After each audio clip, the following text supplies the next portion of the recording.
sound, by the way? You sound fine. All of us sound amazing tonight. Cool. Of course. Myself included. I love it. Yes. Okay, we're streaming. We should be. Yeah, it says you are live. All right. Here we go. 3, 2. Welcome to Nintendo Dads, episode 214, recorded on January 24th, 2019. On tonight's episode, we discuss absolutely blockbuster, world record-shattering numbers that the Nintendo Switch did over Christmas and 2018 in general. Plus, there was an Indies highlight show that came out in the UK this week with some shadow drops and much, much more. Jesse, cue that sweet, sweet music.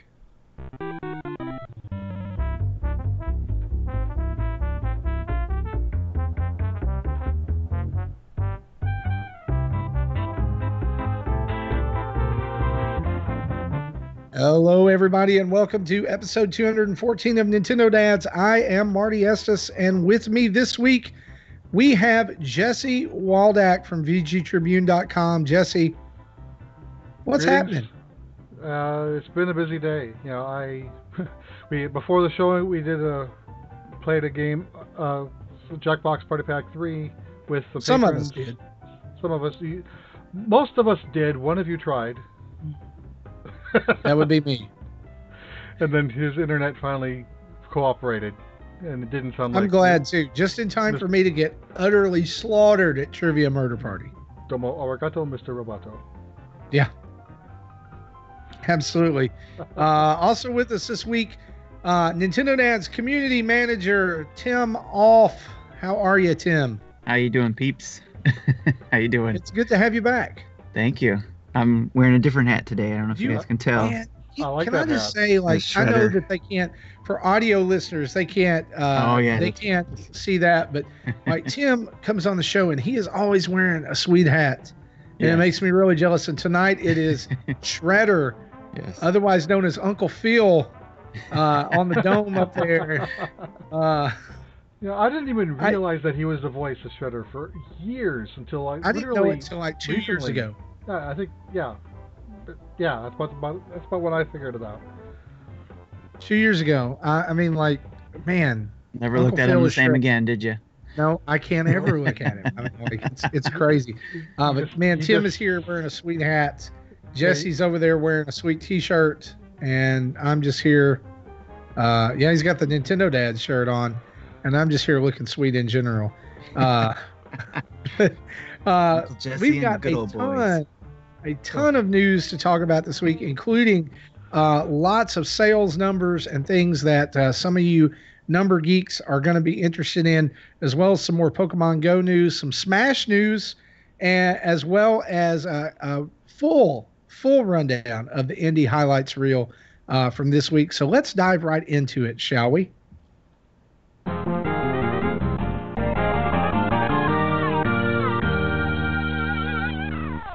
And as usual, our news is brought to us by the good folks like you over at patreon.com. All of our backers, even from as little as $1 a month, get access to our Discord, as well as going up from there more and, I guess, deeper access to Discord, as well as post and pre and post show audio. And now $30 a month patrons, including being able to come on the show once a quarter, are also getting a brand spanking new art card every month done by the amazing Mr. Adam Leonard of Megadads.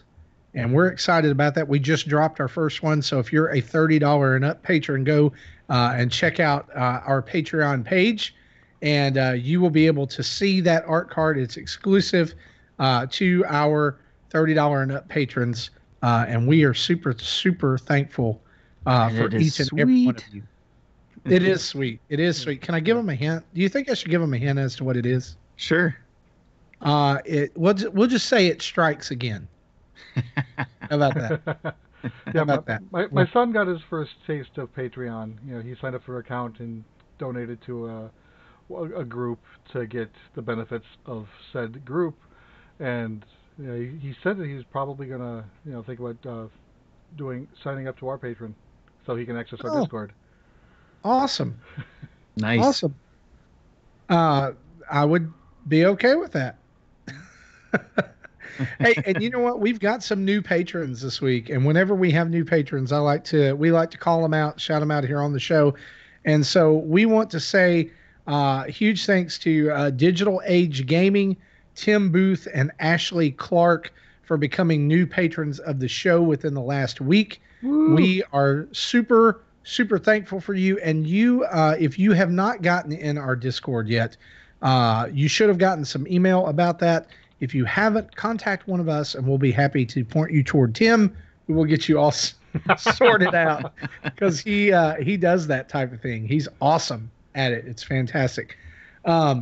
Also, each and every one of our patrons is going to be entered in during this next week, and is going to be entered into a drawing.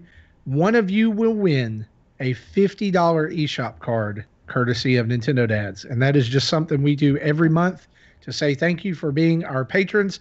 And so if you're listening to this and you have not signed up to be a patron yet, as long as you are a patron by this time next week, we will announce the winner on the show next week, and you will get a message on Patreon as well. But as long as you're signed up by next Wednesday, you will have a chance to win that $50 card.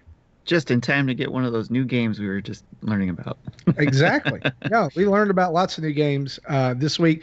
Let's talk about our big story for tonight, though, before we get into that, and that is sales numbers. The MPD has finally posted numbers for not only 2018 as a whole, but December of 2018, and it revealed some pretty awesome numbers for Nintendo that should make each and every one of us happy.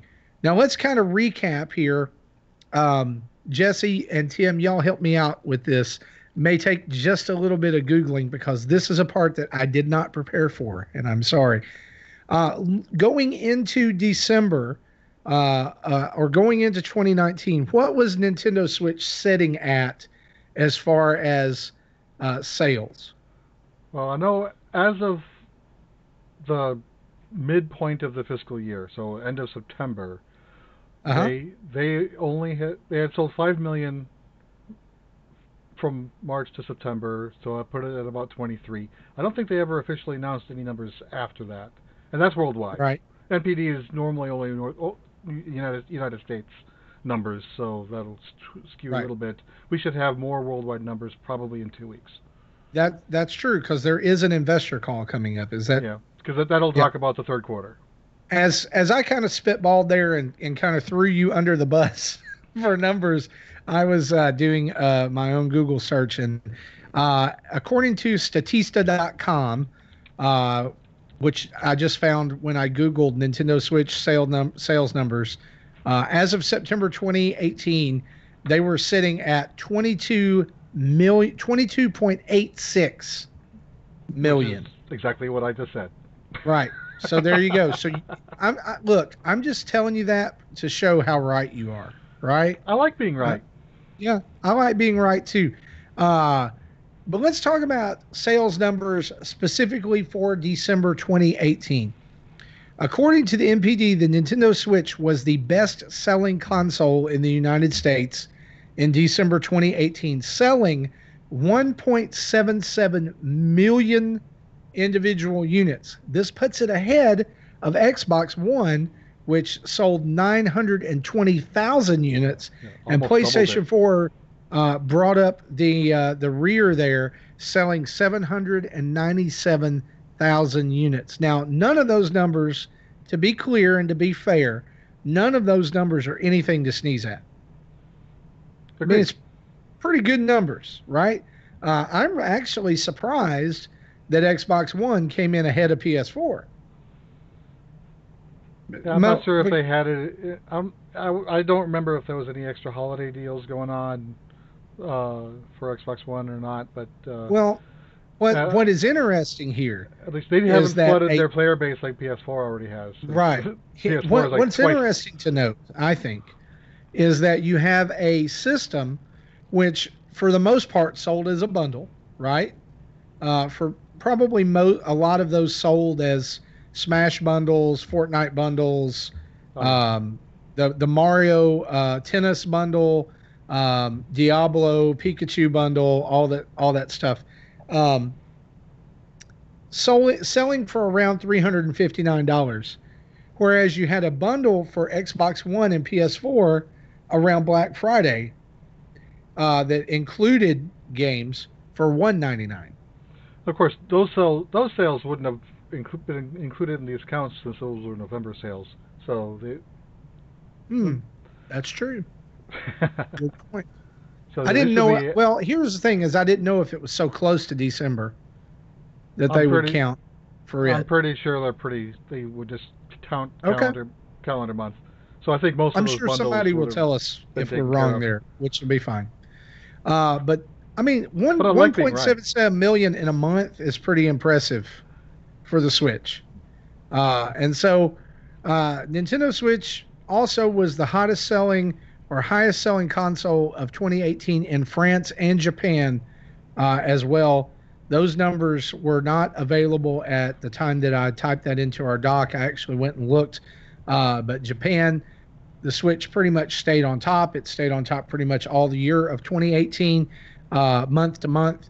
But no surprise there. But France is actually it's the top selling console there as well. Top selling games of December 2018 in the United States. Anybody want to hazard a guess as to what number one was without looking at the doc? Well, I've already seen the doc. Right. It's your favorite game, Jesse. It's Super Smash Bros. Ultimate. Oh, right. Right? It's Super Smash Bros. Ultimate. But in this list of 20 games are 1, 2, 3, 4, 5, 6, 7, 8, 9, 10.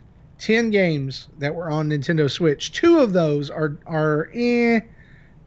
3 of those are debatable because it's Minecraft, FIFA 19, and WWE 2K19. All of them are still on Switch. But those other 7 games are Super Smash Bros. Ultimate in at number 1, Mario Kart 8 at number 6, still selling more than other first-party Nintendo games. Super Mario Party at 8, Pokemon Let's Go Pikachu at number 9, Pokemon Let's Go Eevee at number 12, Super Mario Odyssey at 13, Legend of Zelda Breath of the Wild at 14, and that's where it cuts off. So, this might be jumping the gun a little. I don't know. I haven't looked at what else you have on the bottom, but Smash sold 3.7 million units, which you remember it came out in December, so really only 3 weeks. So yeah, in 3 weeks it beat out all the other games and ended up being the fastest selling Smash Brothers, beating out the Wii version. Mm-hmm. And also to clarify, I think you accidentally said WWE 2K19, but I think you meant to say NBA 2K19. I didn't mean to say NBA 2K19. I've been playing that at home, so sorry. You got WWE on the mind there. Yeah, so top 10 Nintendo Switch sellers of December 2018. Of course, Smash is the number 1, as Jesse said, coming in at almost a little over 3.5 million sold right here in the United States.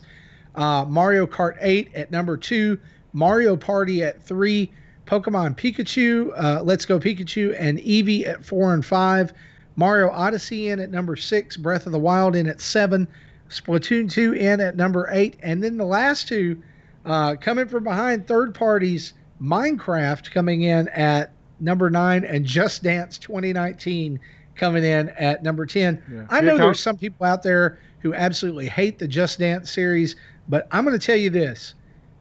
Ubisoft keeps making them because people keep buying them. Yeah, there was a Wii version, if I remember right. Oh, yeah. So, there's a Wii version. Crossed 3 generations of Nintendo platforms. Yeah. And it very well could be the last Wii game. In fact, I believe if I'm incorrect, somebody can write in and tell us. I think Ubisoft has said that Just Dance 2019 is the last Just Dance on the Wii. I think I read that somewhere. So that means that we'll get a Wii U version of Just Dance 2020 next year. They'll just move one generation on. I don't want to leave out 3DS though, because I did find this here in the top 3DS sellers of December 2018. Luigi's Mansion coming in at number 1. Mario Kart 7 is number 2. Wow. People are still buying Mario Kart 7. Of course, it's in bundles too. So does a bundle sale count toward software sale? Yes. Because okay. Because I mean, there were during the they Wii put out lifetime they would count Wii Sports as the best selling game because it came out with everyone. Yeah, so they put out the new 2DS bundle, the purple new 2DS with Mario Kart. Oh yeah. And I saw several of those, get sold over Christmas. So I bet that helped. And a good chunk of 2DSs came with Mario Kart 7 bundled as well. That's true. Yeah, I mean the regular doorstop 2DS was out there all year, really. But this is just December. Pokemon Ultra Moon and Ultra Sun came in at 3 and 4 respectively. Smash Brothers at 5. Man, some kids were probably disappointed at Christmas for that. We got you the new Smash Brothers game. Mom, this is for 3DS. Super Mario 3D Land coming in at number 6. Minecraft at 7. Detective Pikachu at 8. Mario Party, the top 100 at 9. New Super Mario Brothers 2 coming in at number 10. You know what I think is interesting about that is that nowhere on there for December was Mario Maker. Right. And those bundles are still out. Yeah. Well, starting in February, it'll be knocked down into the Nintendo Selects group, so it might increase sales then. That's true. Let me throw out a couple more numbers here before we move on and talk about Nindies. But someone in the chat reminded us that all these sales numbers are only physical. Digital sales are unknown to NPD. And I'm sorry, I meant to say that these are simply physical sales numbers. We didn't find anything for digital. The top Nintendo 3DS sellers for 2018, and that means for the entire year. Top seller, number 1, Pokemon Ultra Moon. I'm not surprised. So, me either, but why that one over Ultra Sun? I don't know. Ultra Sun's number 2, actually. There probably wasn't too much that separated them. Mario Kart 7, number 3 for 2018. 4, Super Smash Brothers. Detective Pikachu in at number 5. Super Mario 3D Land at 6. And then 7, 8, 9, and 10. Minecraft, Luigi's Mansion, Mario Party, the top 100, and Super Mario Maker. Luigi's Mansion. Here's what I think is interesting about this. The only brand new game of 2018. Am I correct in this? The only brand new game of 2018 was Luigi's Mansion. Detective Pikachu, I think, was early 2018 as well. You're right, it was. Okay, so both of those didn't even crack the top 3. Right. It's just interesting. Top 10 Nintendo Switch sellers of 2018, Super Smash Bros. Ultimate, of course, the number 1 selling game on Nintendo Switch for the entire year, followed by Mario Kart 8 Deluxe, Super Mario Odyssey, Breath of the Wild, still selling hugely for a Switch, Super Mario Party in at number 5, followed by Pokemon Let's Go Pikachu and Eevee, Splatoon 2, Donkey Kong Country Tropical Freeze at 9, and Kirby Star Allies in at number 10. Again, there's I don't think there's any surprises here, except for me. I think Breath of the Wild being as high as it is a surprise. It's in the top 5. I guess are there still enough people you think getting Switches who are getting a Switch for the very first time, they've held off or they've waited to see if it would succeed, and now they want Breath of the Wild? I think so. Is That's Both probably what doing it. Odyssey and Breath of the Wild. I think probably 1 in every 3 new people buying a new Switch are getting these games. Right. Yeah, it'd be cool to see the attachment rate on that. And hopefully we'll find out in a few weeks. Yeah. Yeah. I mean, these are all until Nintendo releases numbers. These are all just preliminary numbers, and just a couple more I wanted to highlight. The MPD said this: the Switch, quote, had the best December of any console this generation, and the highest December hardware sales for a single platform since the Wii in December 2009. And a similar statistic in terms of revenue for a single console, it also beating out the PS4 in 2015, I think. Yeah, like there was something I read about they had adjusted the launch, like looking at it, adjusted timeline. Switch is now beating PS4. Yeah, for the first 22 months, yeah. But we're talking about just month to month revenue. The Switch in December is beat out in terms of revenue whatever month in 2015 PS4 did. Might have been March. Yeah. I don't remember what month it was. Right. So, one last number I do want to throw out here, and this is not necessarily just Switch related, but Nintendo has now confirmed, and other people have, that Mario Kart 8 is now the second best-selling racing game of all time. Total. Does anybody know what the first one is? What number one is? Again, I already peeked, so I know. Tim, do you have a guess? Yeah, I'm looking at the same document. Dang it. Mario Kart DS. No, it is not Mario Kart DS. It's actually, and I was surprised by this, it's Mario Kart Wii. Mario Kart Wii is still the best-selling racing game of all time. Did they say how many units?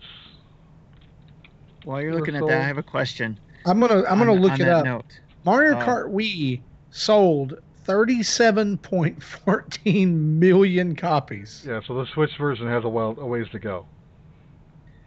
So on Mario, where you got the note Mario Kart 8, is that supposed to be Mario Kart 8 Deluxe, or is that counting Mario Kart 8? Well, okay, that's interesting, and here's why. When I looked this up, the site that I got my source from, mynintendonews.com, the link to that, the tweet that they had pulled that from, just said Mario Kart 8. So but now Googling that, comicbook.com says Mario Kart 8 Deluxe. Okay. So, and this comes from MPD's Matt Piscatella, who is the tweet that I pulled that from as well. He said this is the actual quote of the tweet, okay? Mario Kart 8 finishes 2018 as the second best-selling racing game of all time, trailing only Mario Kart Wii in lifetime sales. So I believe he means Mario Kart 8 Deluxe, simply because it's consistently top 3 for the Switch, or right, near the top for Switch. And like, even when there's not even when there is a big game for Switch that month, like like Mario, New Super Mario Brothers U Deluxe, like was number 1 in Europe last week. Mario Kart 8 Deluxe was still in that top 10 list. Right. It's still selling ridiculous. Well, you can even look at the 3DS has Mario Kart 7 as one of the number 3. So I would love to know. Love Mario Kart. Google this right now what Mario Kart 7 sales figures are, because that's just the game that just keeps on going. Keeps on giving, right? Yeah, that's, and I mean, here's the thing, like, I can't, like, why would we not want that to happen, right? Mario Kart 7 has sold 17.52 million copies. Well, if we look back to at what we're potentially getting at the end of March, right, with the Mario Kart mobile game, how is that going to impact Nintendo's mobile sales, depending on how they build that. And if Justin's prediction comes true of them releasing a Mario Kart 9, that would work with the Mario Kart Tour. Because of these sales, wanting to have a fresh version, what kind of impact would that make? Right. Well, I think that whatever comes after Mario Kart 8 Deluxe, two things. It's going to have to be absolutely spectacular because Mario Kart 8 Deluxe has been such a it's up there in the franchise now. Like whereas I used to say Double Dash was probably the best Mario Kart game ever. I really think 8 Deluxe has taken that spot for me.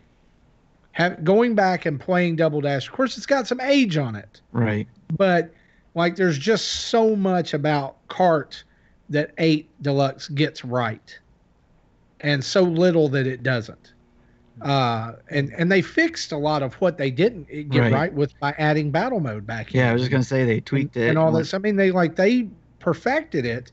And now, 9, the bar is set. Honestly, I know we've said this a lot, and I'm going to keep saying it because I think it's true.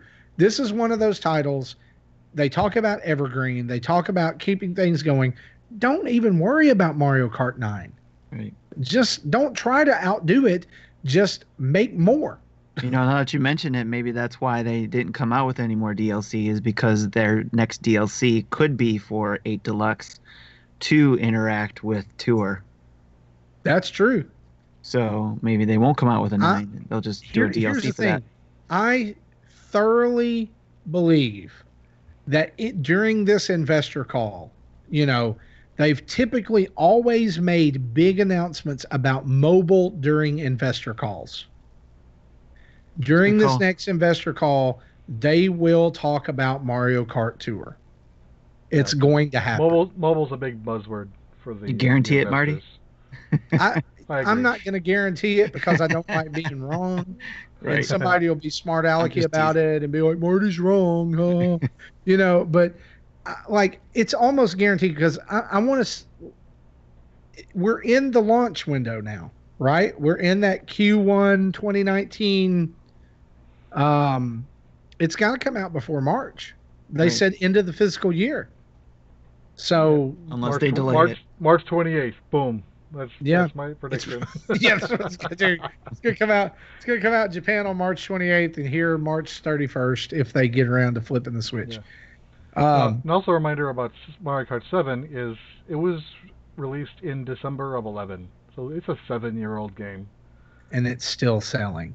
It's still Mario Kart 7 released in 2011 was the number 3 selling 3DS game in the year, and the number 2 selling 3DS game in December. Anyway, I didn't even look. Yeah.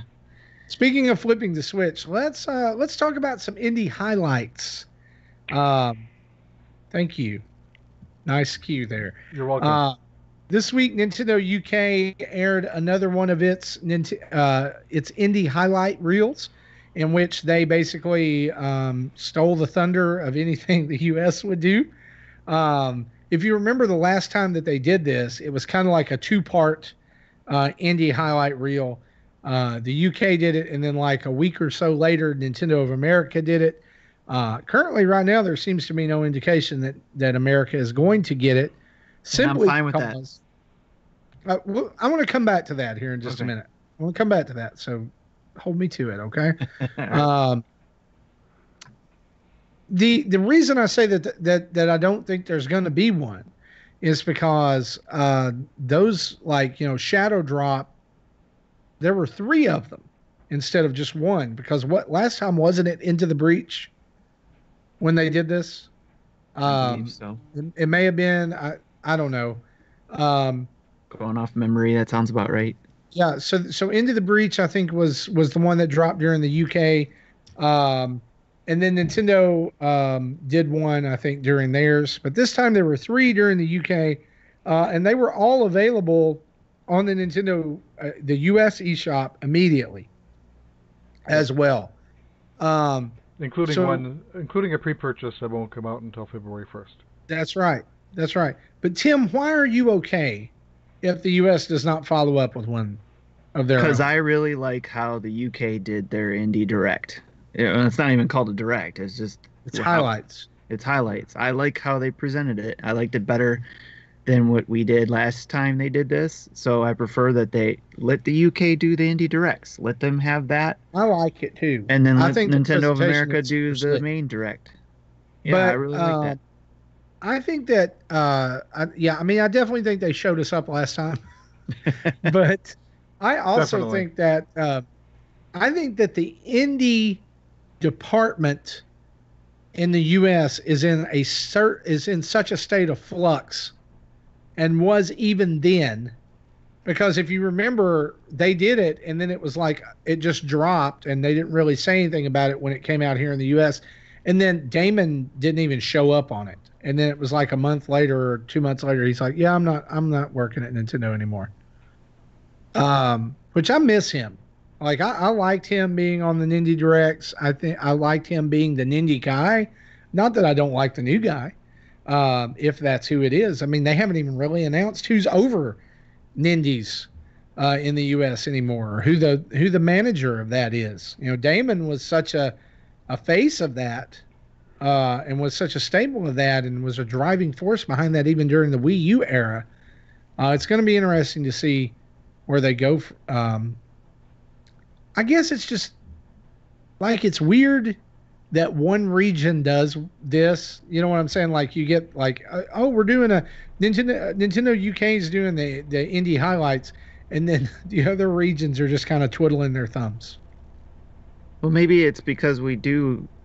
This is something I always debated whether they should be broken up like this anymore in this day and age. But I think because they have all these different regions, that if that one does really good at presenting that information, they should stick to it. Like if the UK is doing really well at presenting the indies, let them do it. If we're And I doing it agree with that, but broadcast it over all of your channels.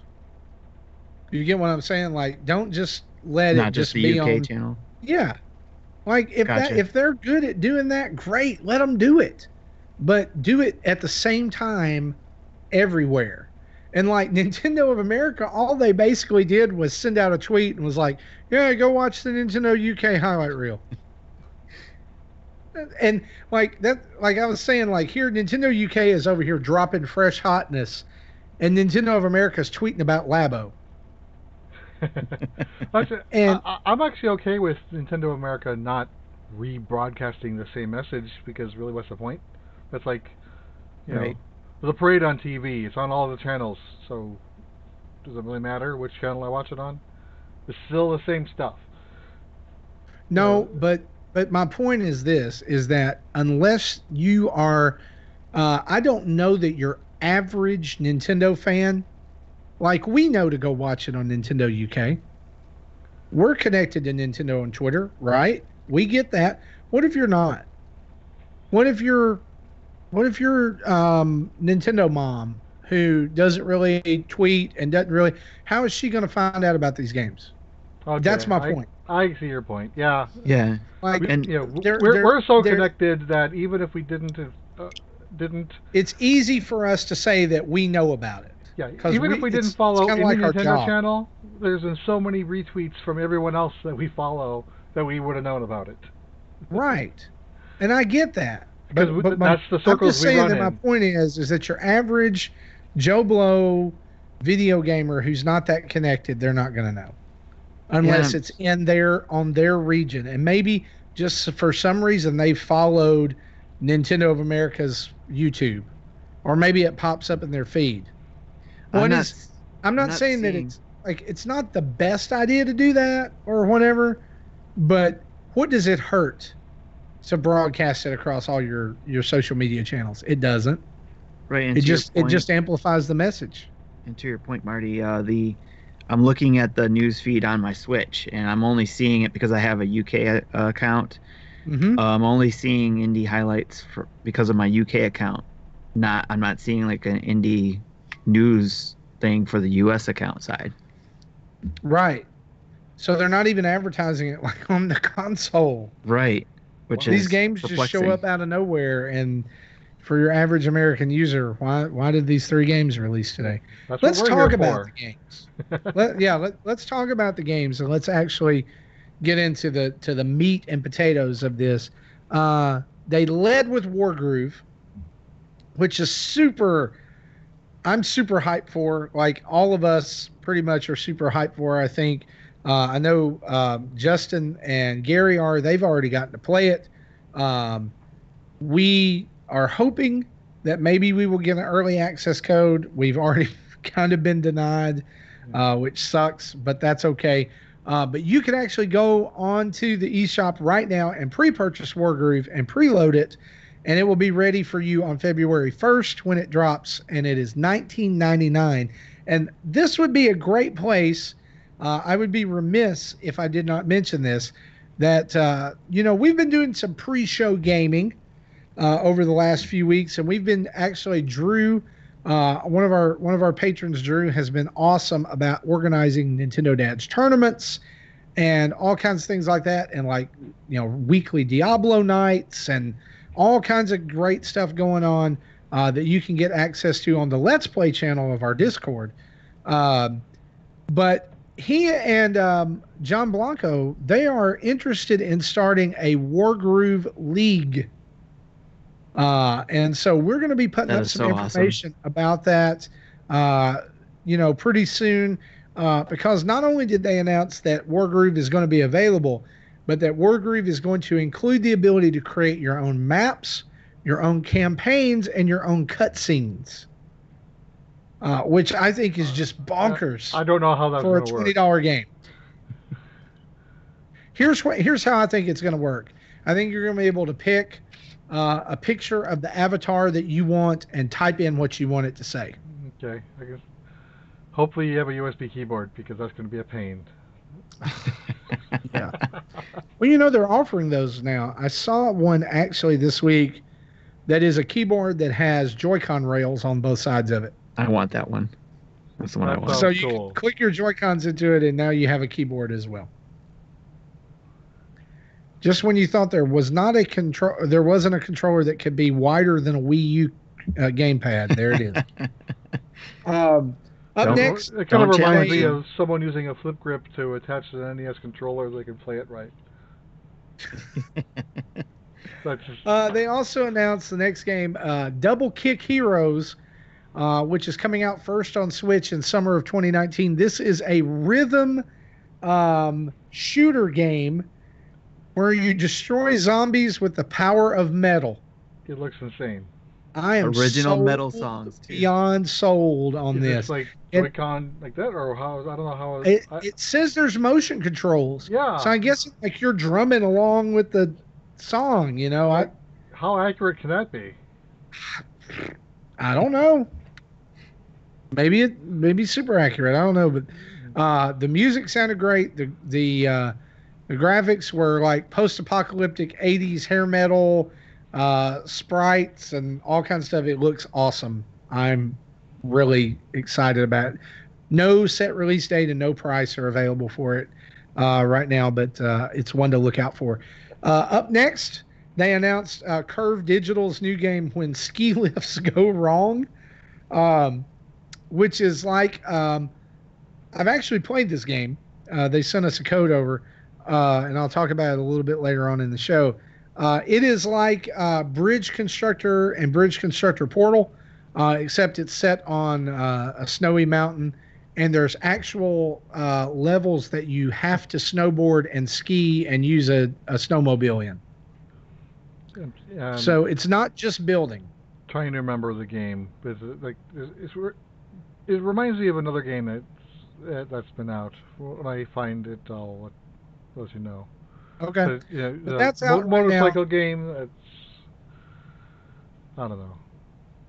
That's out right now. It is on discount. Tim just pre-ordered Wargroove live on the air. That's fantastic. $14.99 right now for When Ski Lifts Go Wrong. I'll talk about it later on in the show, but I do recommend it. The next game they showed off was called Forager. It is coming soon. They didn't really give a set quarter or timeline for it other than 2019. Trials is Uh, the game I was Trials. thinking of. That's right. It does kind of look like that. Um, Forager kind of looks like a cross between um, Zelda and Enter the Gungeon and other kinds of weirdness. You play as this little white skeleton looking guy or fleshy looking guy who goes into dungeons and forages basically for things to come back and build up his base and buy new structures and all kinds of stuff. And the music in it was just bizarre. It was so good though. I'm actually looking really forward to this one. I'll probably pick it up when it comes out. Go check out the trailer for that one online. It's hard to explain, but it looks really cool. To me, it kind of looked like you could do a mix of Stardew Valley stuff.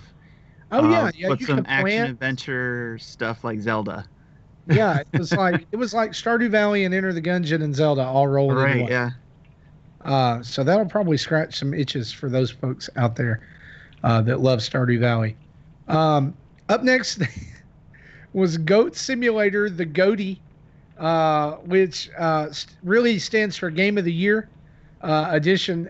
It is Goat Simulator with all of the expansions. So you're getting Goat Simulator Payday, Goat Z.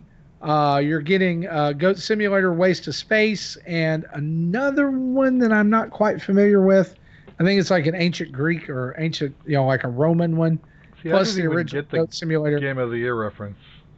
Yeah. And I just pun, fine, great. that is all coming, or that is all available right now, just like when Ski Lists Go Wrong, for $29.99. So $30 gets you basically 5 or 6 Goat Simulator games. One of the things that they showed off during this, and I got to point this out, is that you can play as a dolphin in a wheelchair that runs around ramming into people. This game is just too insane to even try to comprehend. Oh yeah, it's if you have not played Goat Simulator, this is the type of game my daughter would like, and I let her know it's available. It's just She was amused. It's off the rails. We're hoping for a code for it too, just because I know there's some of you out there who will want to see footage of this game. It's just, it's been around forever. You can find footage of it, but we'll record. I'll let my kid play it, and you can watch it. My 10-year-old's gonna want to play that. Yeah. My personal game of the whole highlight reel is the one I want to talk about next, and that is a game called Inmost that is coming 2019 first on Switch. A story of 3 different protagonists all caught up in this weird world where shadows come to life. One of the guys has a sword and is hunting them down. Another one is like a dad who can't really do much, but like it shows him like trying to solve puzzles and do things to progress, and like pushing shadows away. And then there was a little girl as well, and they didn't really let on too much of what that was about. This game is gorgeous. Yeah, I don't know how similar the comparison is, but seeing the trailer reminded me of Lost Vikings. You control 3 characters independently of each other. I didn't think about controlling all 3 of them at the same time, but that would be cool. So I'm not sure how that would work, if that would work. It did mention that it was a puzzle platformer. Yeah, so so that'll be interesting. So that's kind of the vibe I got from it. I have no idea if it's accurate. We'll find out when we see it. As far as the visuals on it, I got a real Celeste vibe off of it, but I felt like that the just the visuals were a lot deeper than Celeste, if that makes sense. You really need to see it if you haven't seen it yet. Go watch that Nindy Direct or Nindy Highlights. It's about halfway through, and it is awesome. One of the things that they mentioned in there was the interweaving of the story between the 3 characters, which is something that we all were asking for, I think, with the Octopath game. Yeah.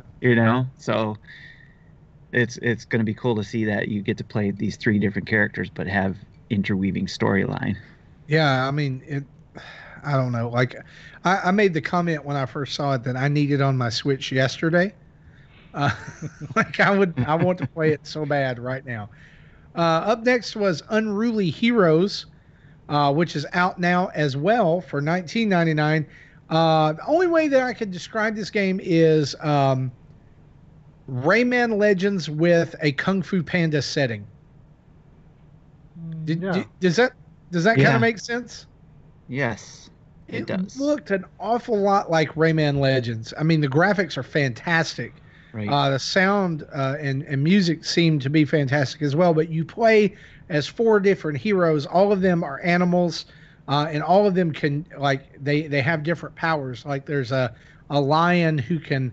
It showed him like doing all the attacks, and then there was a pig that can like inflate and fly around. He's like kind of like a sumo wrestler or something like that.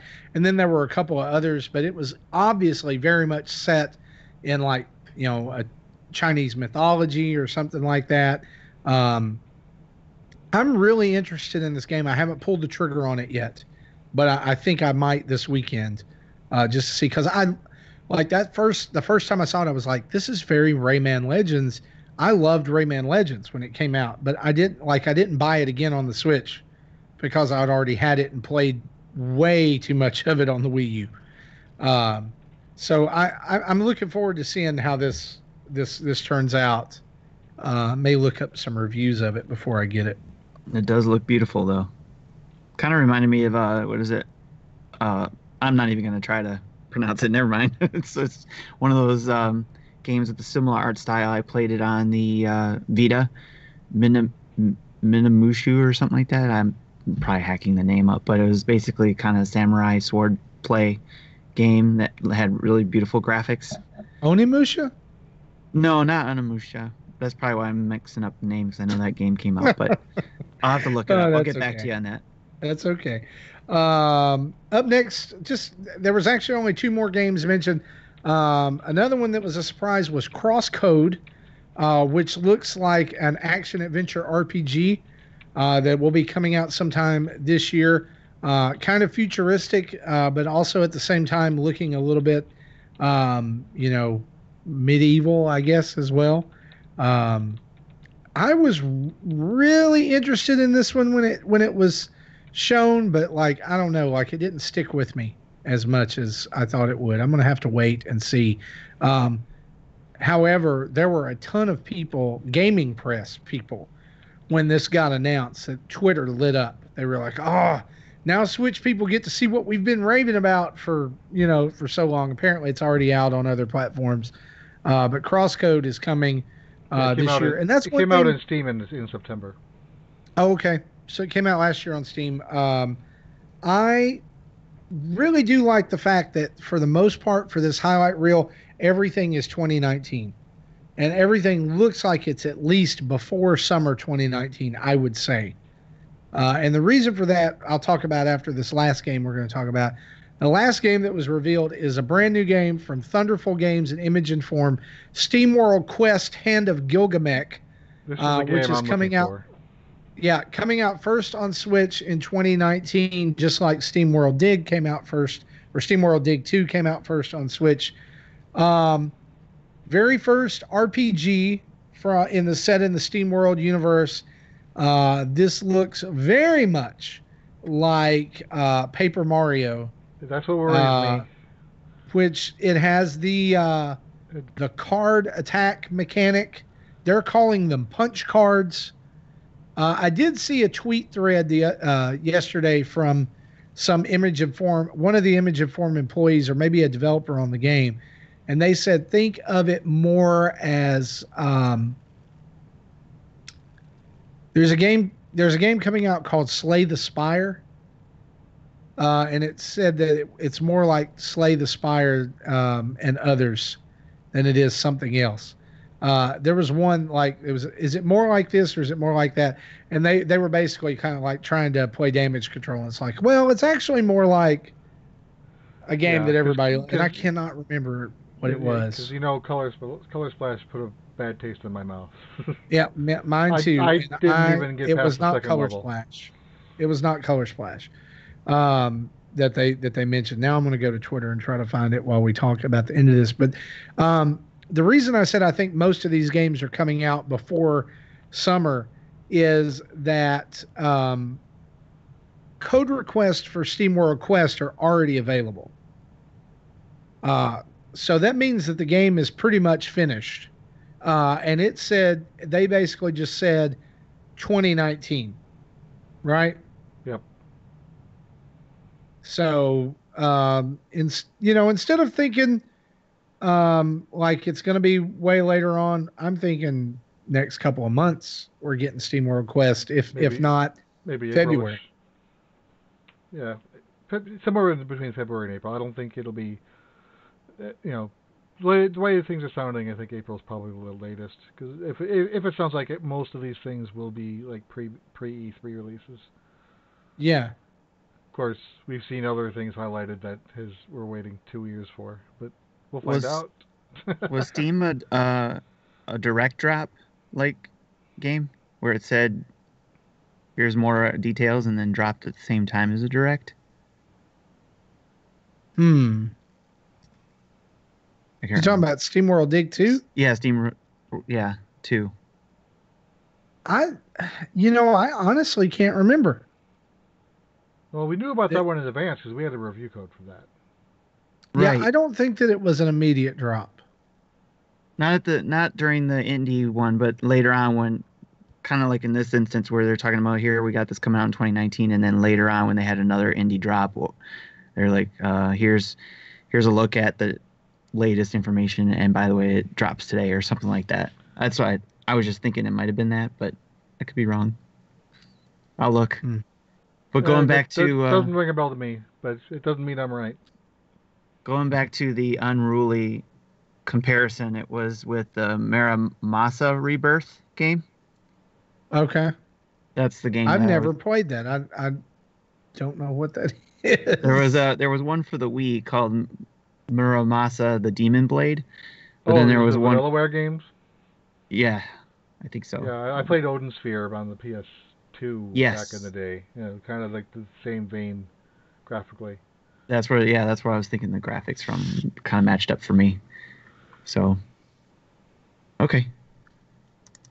Awesome. I'm gonna have to look up that other one. So let's talk about something while we're here, because I said that we would mention this and talk about it on the show this week, about the eShop. Today, a ton of games released on the Nintendo eShop, as well as the 3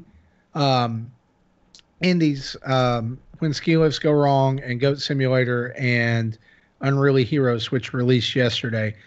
By the time we get to this date next week, not counting next week's releases, so let's say Wednesday of next week, 28 brand new games will have released on the Nintendo eShop in 1 week. What this means is that the 3 games that were the big focus of this highlight presentation will already be pushed off the first page, on the most recents. And some of the things, I'm not saying all, but some of the things that replace them, really, it's a stretch for me to say that those deserve to be there, when you first look in. And so this week we asked the question on Twitter, is there a problem with Nintendo's eShop? Is there a crisis going on? Could you even call it that? And we asked people to respond and tell us what they thought. And basically, here's what we tweeted. This week on the show, we'll discuss the eShop for better or worse. Is there a reason for concern, seeing as how new, fresh indies are inbound after tomorrow's UK showcase? Or is it not as bad as many say? So I'm just going to read these responses, and I want us to talk about it just a little bit. Good friend of the show, Adam Leonard from Megadad, said this: it's an embarrassment. All the console shops are underwhelming in their own way, but the Switches is impressively terrible. Jared Gauthier said this: it is bland, but it's fast. more style on PS4 and Xbox, but they're so clunky and slow trying to load all the fancy assets. Functionality can improve as long as it stays fast. I'm good. I've never had an issue finding games though. I usually know what I want, so I just search. Yeah, if you know what you want, it's easy. It's when you want to browse, that's when it Right. kind of isn't easy. Let's circle back around to that here in just a minute. Brian at Brian Jedi 82 says, "What crisis?" To which we responded, "Lots of things that can be said about it. Extremely bare bones. Almost 2 years later, hard to navigate. New releases pushed down so quickly by shovelware, etc." Uh, back at Backlog Blues, this is one of my favorite comments. He said, "I hate when my shovelware gets pushed down by crap like Smash and Pokemon." And then one more response here. Andre Gershwind said, "There is no crisis. People claim the eShop is overcrowded for more than a year, but there is literally no evidence that sales are being affected negatively. It's like how people have been talking about the demise of indies on Steam for half a decade, but nothing happened." Gentlemen, I would love your thoughts on this. What do you think about the current state of the eShop almost 2 years into Nintendo's 2 years after the release of the Switch? We're coming up on that, by the way, within the next couple of months. Tim, let's start with you. You're guesting tonight. What do you think? I think we're beating a dead horse, aren't we? Because I mean, we brought this up our last year when we started seeing this come. This is probably the fourth way. time we brought this up. I mean, the only thing we can say is we talked about Nintendo listening to people, right? Listening to its people. But are they listening to their developers or the third parties or the indies or even the customers trying to find these games? Are they listening to that portion? And if so, why haven't we seen the changes to the eShop? Because we all assumed it would change a year after the release. We did, and it didn't. And I think that's why we're talking about this again, right? Yeah, right. We were expecting this with Menu right. 2.0. We're at Menu 6.0, and it still hasn't happened. You're right in that we are talking about something we've already talked about many times, but it's to a point now where we would have logically thought something would be different by this point. And I think it's time that maybe people, and I'm talking about people like Nintendo fans, other folks just in general, start beating that drum a little bit louder.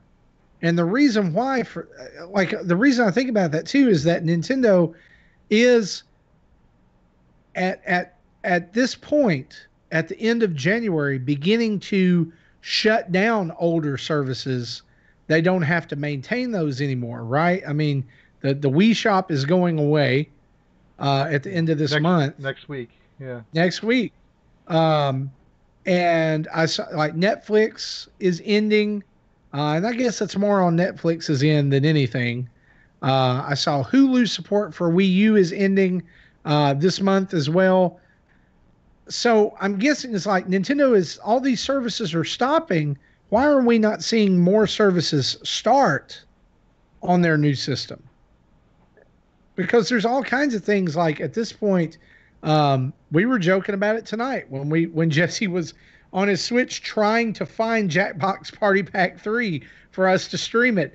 He's like, I can't find it. And so I jokingly said, yeah, wouldn't it be nice if you could put that in a folder?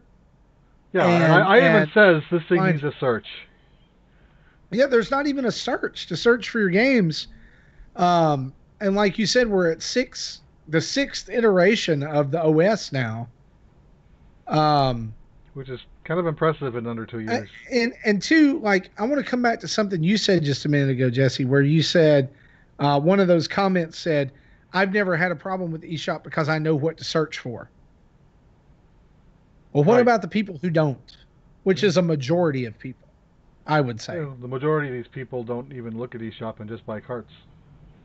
And is that And then Nintendo's strategy with that? Is to say, well, the new people, they don't know what to look for, so let's just keep it a rolling eShop where you just constantly see these new things just pushed down and you No, know. no. What I think Nintendo's strategy is we want lots of games. That's what I think. yeah, I think Elvis, it's. I think you Elvis go back to says, that comment that they made like 3 months ago, where our goal is 20 games a week on the eShop. yeah, and we didn't. We said that wasn't a good idea, but Exactly, they and I didn't think listen to us. that it's a terrible idea when there's 5 good games and 15 other pieces of crap on there. So Reggie and Bill, we know you watch us, right? So if since you're listening, no. Well, I said this week in Discord, and as we were getting ready for the Nindy highlight, right? And basically what I said was that I didn't have a lot of faith in it, even though I am excited by what they showed. I didn't have a lot of faith in it because there's been so many of these, and they've all shown games off that we've either never heard from again, or have been put into development limbo and delayed over and over and over again, a la Wargroove. Um, I mean, think about a lot of these games. I mean, yeah, we might have release dates for some of them now, but Shakedown, I keep mentioning this: Shakedown Hawaii, Kentucky Route Zero, Super Meat Boy Forever. These are all games that we've seen one time, right? There was that, if you remember, Nintendo's part of the Nindy Direct last time. It had like some weird black and white detective game. You remember that?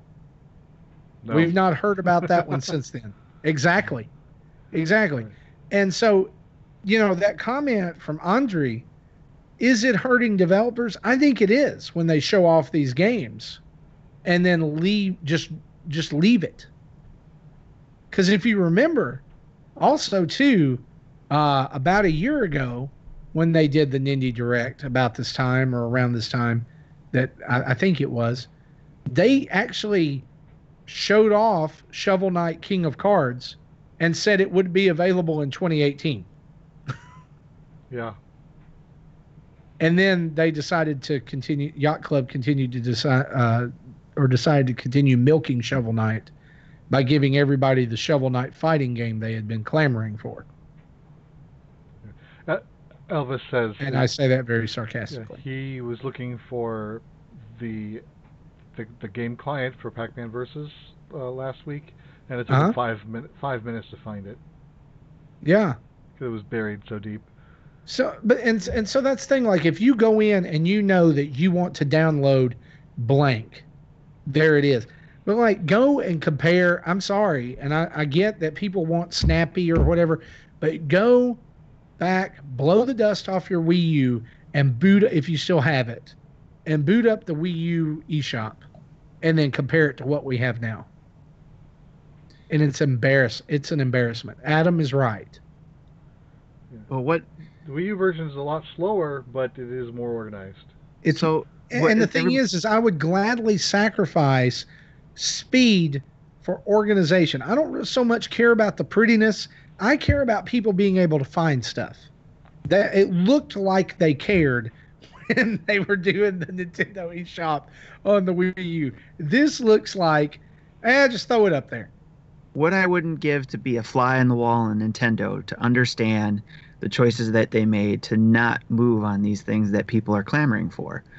Even like the OS updates, the folders that everybody wants, the eShop, making it look like, I've heard several people say, the Wii U shop. So why aren't they doing it? There's got to be a reason why.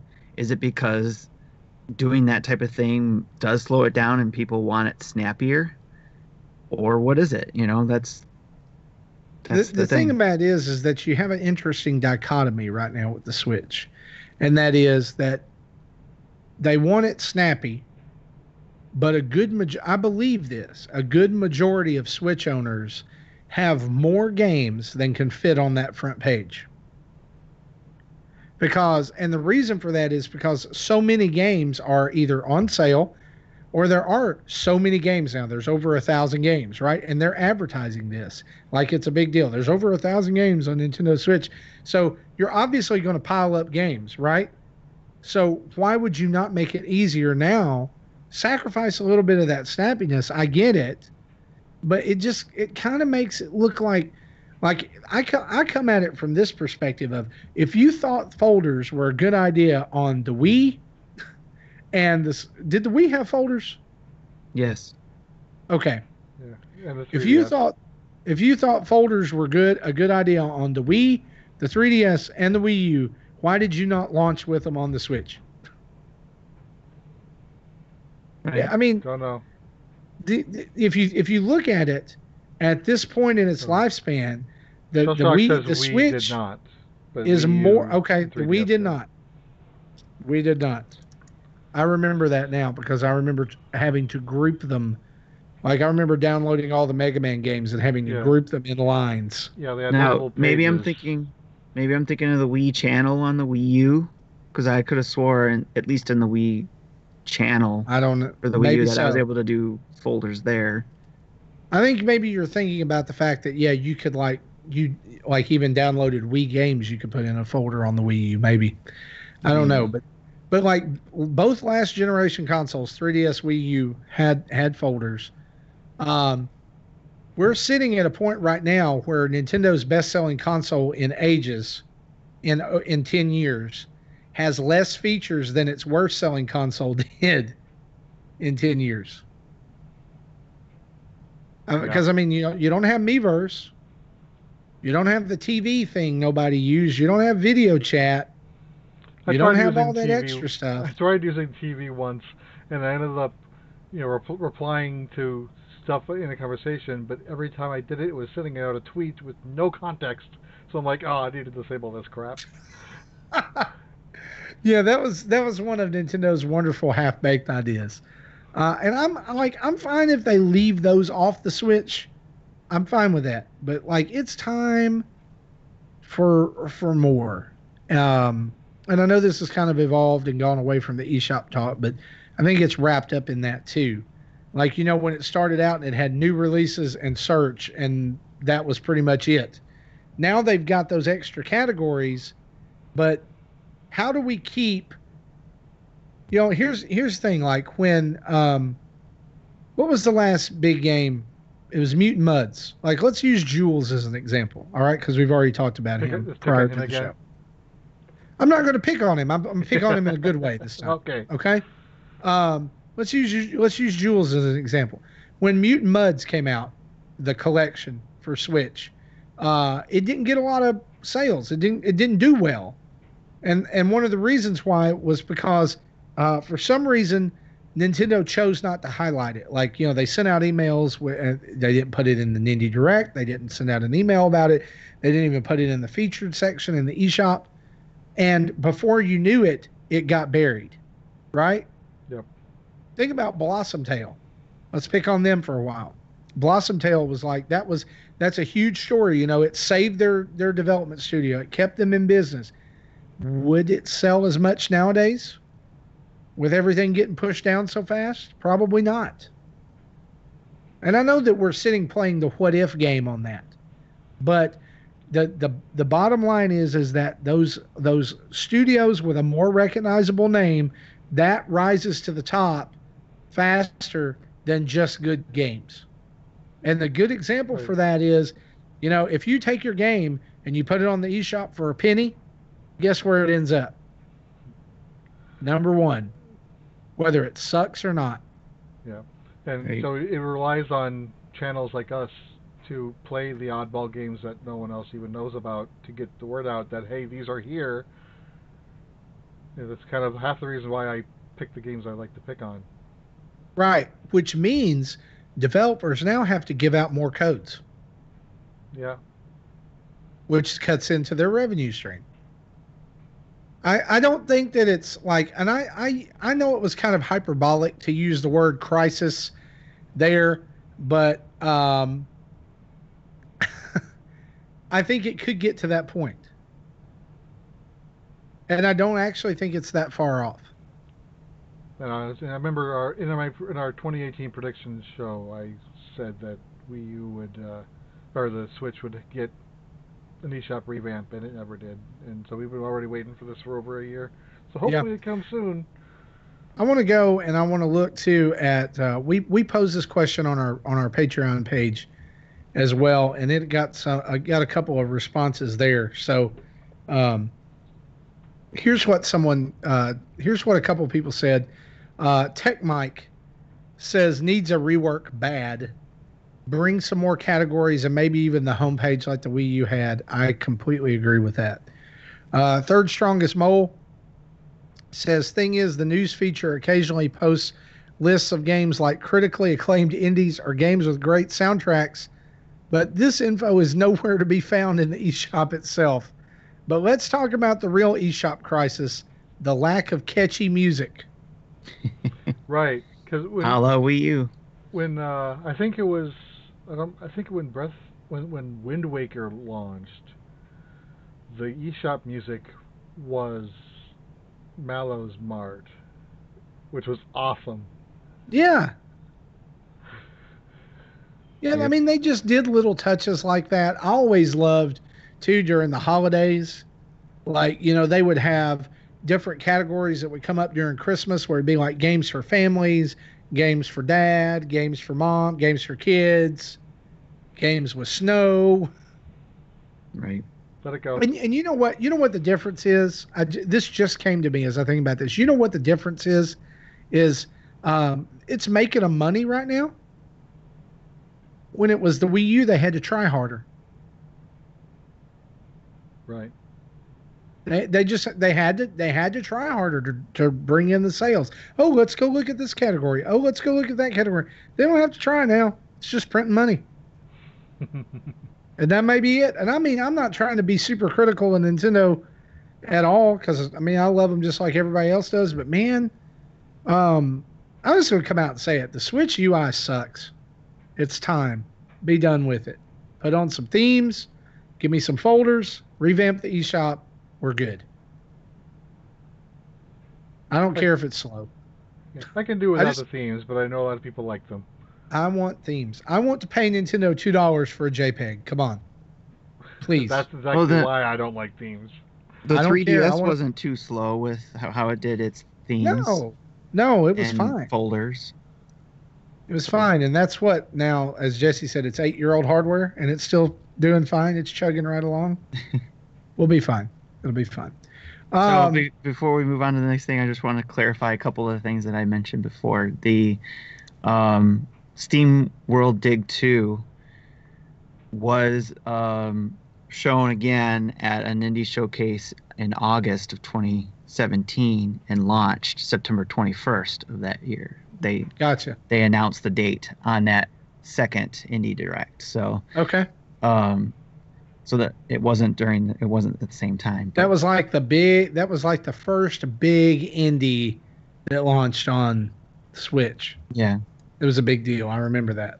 And then the Wii U, the Wii folders, I was thinking of the Wii U where you could put the Wii games in its own folders. Yeah. We all got confused on that. That's not a big deal. Let's move off of this and let's talk about a little bit more news before we get into what we've been playing and all that good stuff. Some Smash news that we want to talk about. We do want to remind you guys that next week is the last day to redeem your Piranha Plant code. If you cannot find that code, contact Nintendo. They will send you a new code and invalidate the first one, but you need to do that immediately. Also, let me mention it one more time. Not Smash related, but the Wii Shop channel shuts down next Tuesday. Next Tuesday. So you need to go and spend those points and download Wii Shop titles while you can before they are gone forever. But in other Smash news, rumors are circulating that Smash 2.0.0 is coming in a new update sometime very, very soon. Speculation is that this will include data for Piranha Plant, which will be unlocked when Nintendo chooses, and also balances and other kinds of things. Of course, that will screw with your replays and online playability. as well. You won't be able to play online till you update to that. So just kind of keep an eye on that. But here is something about Smash that a few tidbits that were revealed by Sakurai himself this week in an interview that I thought were really cool. 4 characters for Smash Ultimate were chosen from Smash Ballot results, not just for the Wii U.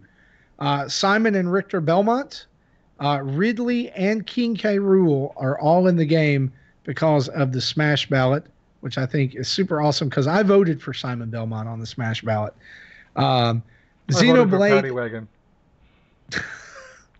Of course you did. You're welcome.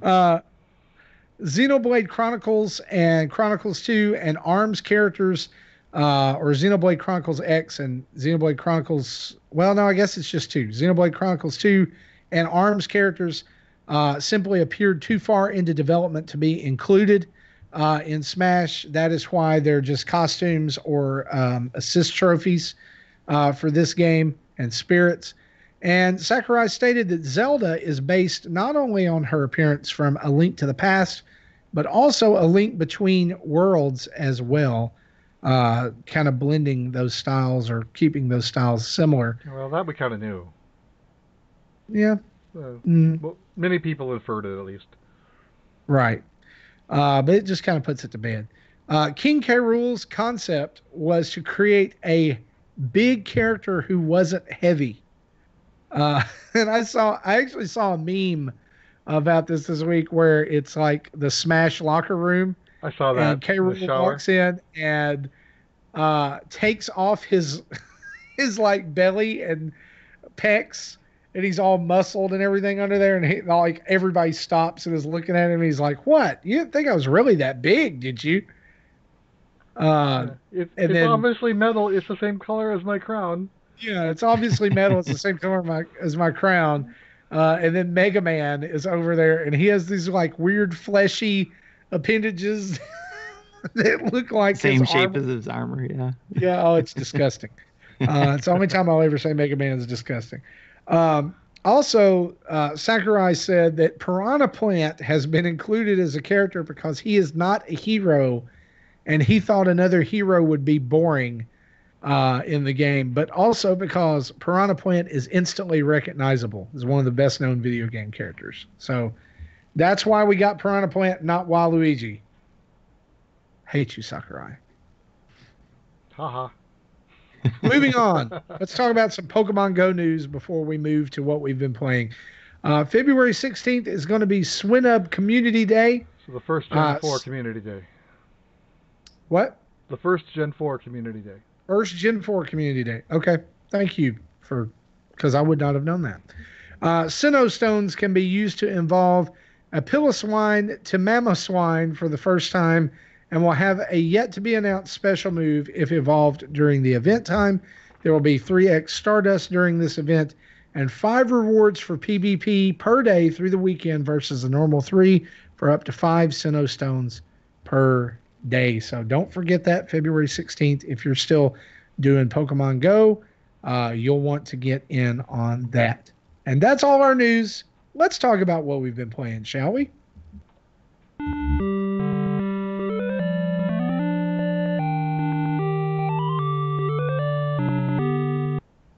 And as Nintendo Dad's tradition, Tim, you get to go first this week because you are our guest and we love our guests.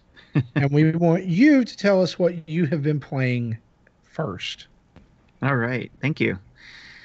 So I've been actually playing At Sundown, a game that we actually got a code for, and I've been reviewing, but I couldn't play online with anybody at the time because it wasn't released yet. Now it's released, so I'm hoping to find some people to play with. So if anybody out there, if you're playing At Sundown, let me know so I can try the online portion. I can't find anybody to play with. And even if I go to the search to find people to play with online, I can't seem to find it. But the training part of it is really fun. It's a game, basically. It's a 4-player game where it's like you're in the dark and you have to run around and shoot at people. And the only indicator that you have of where you are on the map is when you shoot. The light from your gun or any of your special moves will kind of indicate where you are, and that's the same for all players. And of course, your weapons do special things, and then you basically have to sneak through the dark. And there's some spotlights you can run through where you could see yourself as well, but you're basically hunting. It's like a hide and seek in the dark type game. But I'll have more on a review on that too that I'll post to the Nintendo Dad's YouTube channel once I can get some online action. If not, it is a local co-op as well, or a local couch play. So I'm hoping to enlist my family in trying this game. So it could be a good party game too. But the one thing that I noticed is that if you do train to play this and you get other people to play that haven't had the opportunity to train on it and learn how to use the mechanics and play the game well, you're just going to murder people because you've got the practice. But yeah, again, I'll have a review on that up hopefully soon within the week. I've also been playing Travis Strikes Again, No More Heroes. I've only completed the first game within the game. I know Flat Cat Gary is going to have a review on that game. Can't wait to hear what he says about that. But I'm loving the game so far. I know there's a lot more I got to do. It's a short game from what I hear, and so I'm hoping to be able to get this done in a weekend or something with some downtime. Of course, playing some Super Smash Bros. In between some of those games when I can, because it's an easy game to just pop into. I've also played it with my son. He has it. He got it for Christmas, and have done some of the matches with him. So he's actually got a lot more characters unlocked than I do. And I played Beholder, which I do have a review on that. And I like the management aspect of the game, so I'm having a little fun with that and being able to pop in on that too, and hopefully have a better outcome because it has multiple endings. But again, like I said, I do have a review out on that and Beholder. And one I downloaded recently, besides, the War Groove pre-order, is the free game Light Seekers. Looks like it's a card-based game. Haven't tried it yet, but I downloaded it, and hopefully I'll get a chance to try that out too. That's it for Awesome. me. Yeah, that's a lot of stuff. You've been busy. Yes. That's okay though. Jesse, what about you? What have you been playing? Okay, so I've been continuing my playthrough of Y2K, a postmodern RPG. I'm in the middle of chapter 2 now, maybe 6 or 7 hours in. I'm liking the story. It's a really weird story. It's almost to the point where you can't explain it. You just gotta have to watch someone play it or play it to yourself to get it to see what's going on. But the game does have issues.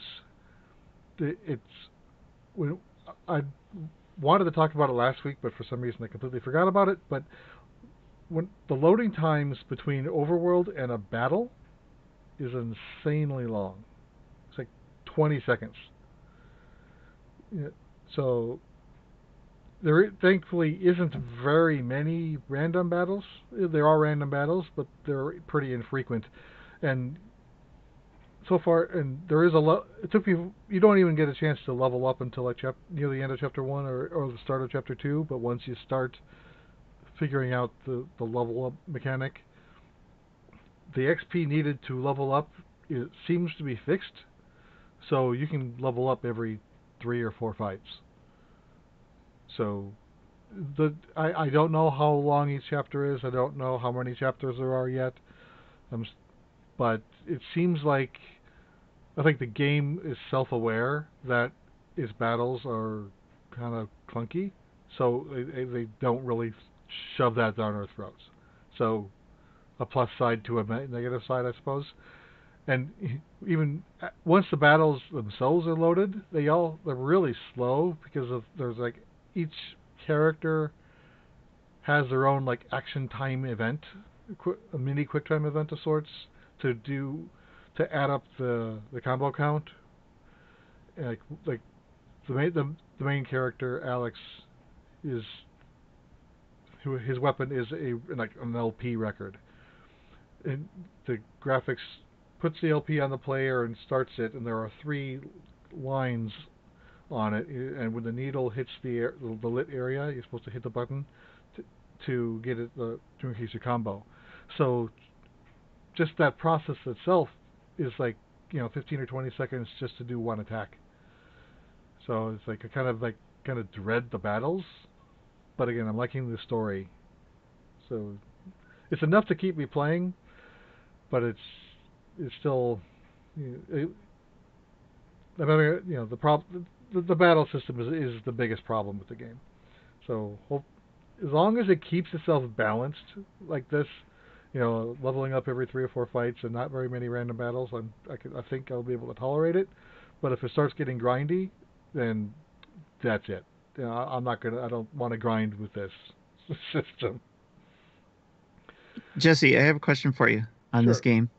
You said that, or I heard it mentioned that it's got a strange premise to the story, Yeah. or the game is just kind of strange in itself. Yeah. So, is it strange like the Mother series strange, or is Kind. it something Well, on its again, own level? what I understand of a mother, it kind of is in that realm. It's basically like a whole conspiracy theory brain burn going. That's yeah. Okay. It's been a few days since I played it, so the highlights of the story is starting to slip. So I'm gonna have to start replaying that again soon. But yeah, the the game, the characters kind of revolve around accessing this website that's like a conspiracy theory, and they admit most of the stuff that they see going on is obviously bogus. But the latest events, and one of which you witnessed in chapter one, so it's real. So a lot of more real things are showing up, and it's just confusing and freaking everyone out. Okay. So the only thing that's holding you to this game is the story. Yeah, the story's keeping me in, Okay. and as long as Interesting. the battle system doesn't overstay its welcome, I think I can keep going through it. Cool. Yeah, the characters are funny. The the not really punny, but they all have a sense of humor. They're snarky. The main character is kind of a jerk, and I kind of like it that way. So I know other people I've heard have had issues with his personality, but This just sounds like Night in the Woods, the RPG.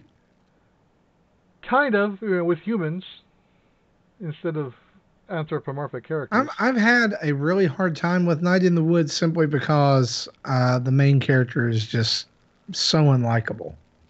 I liked her. I liked her attitude. I just have a hard time, like, just not going, why are you so worthless?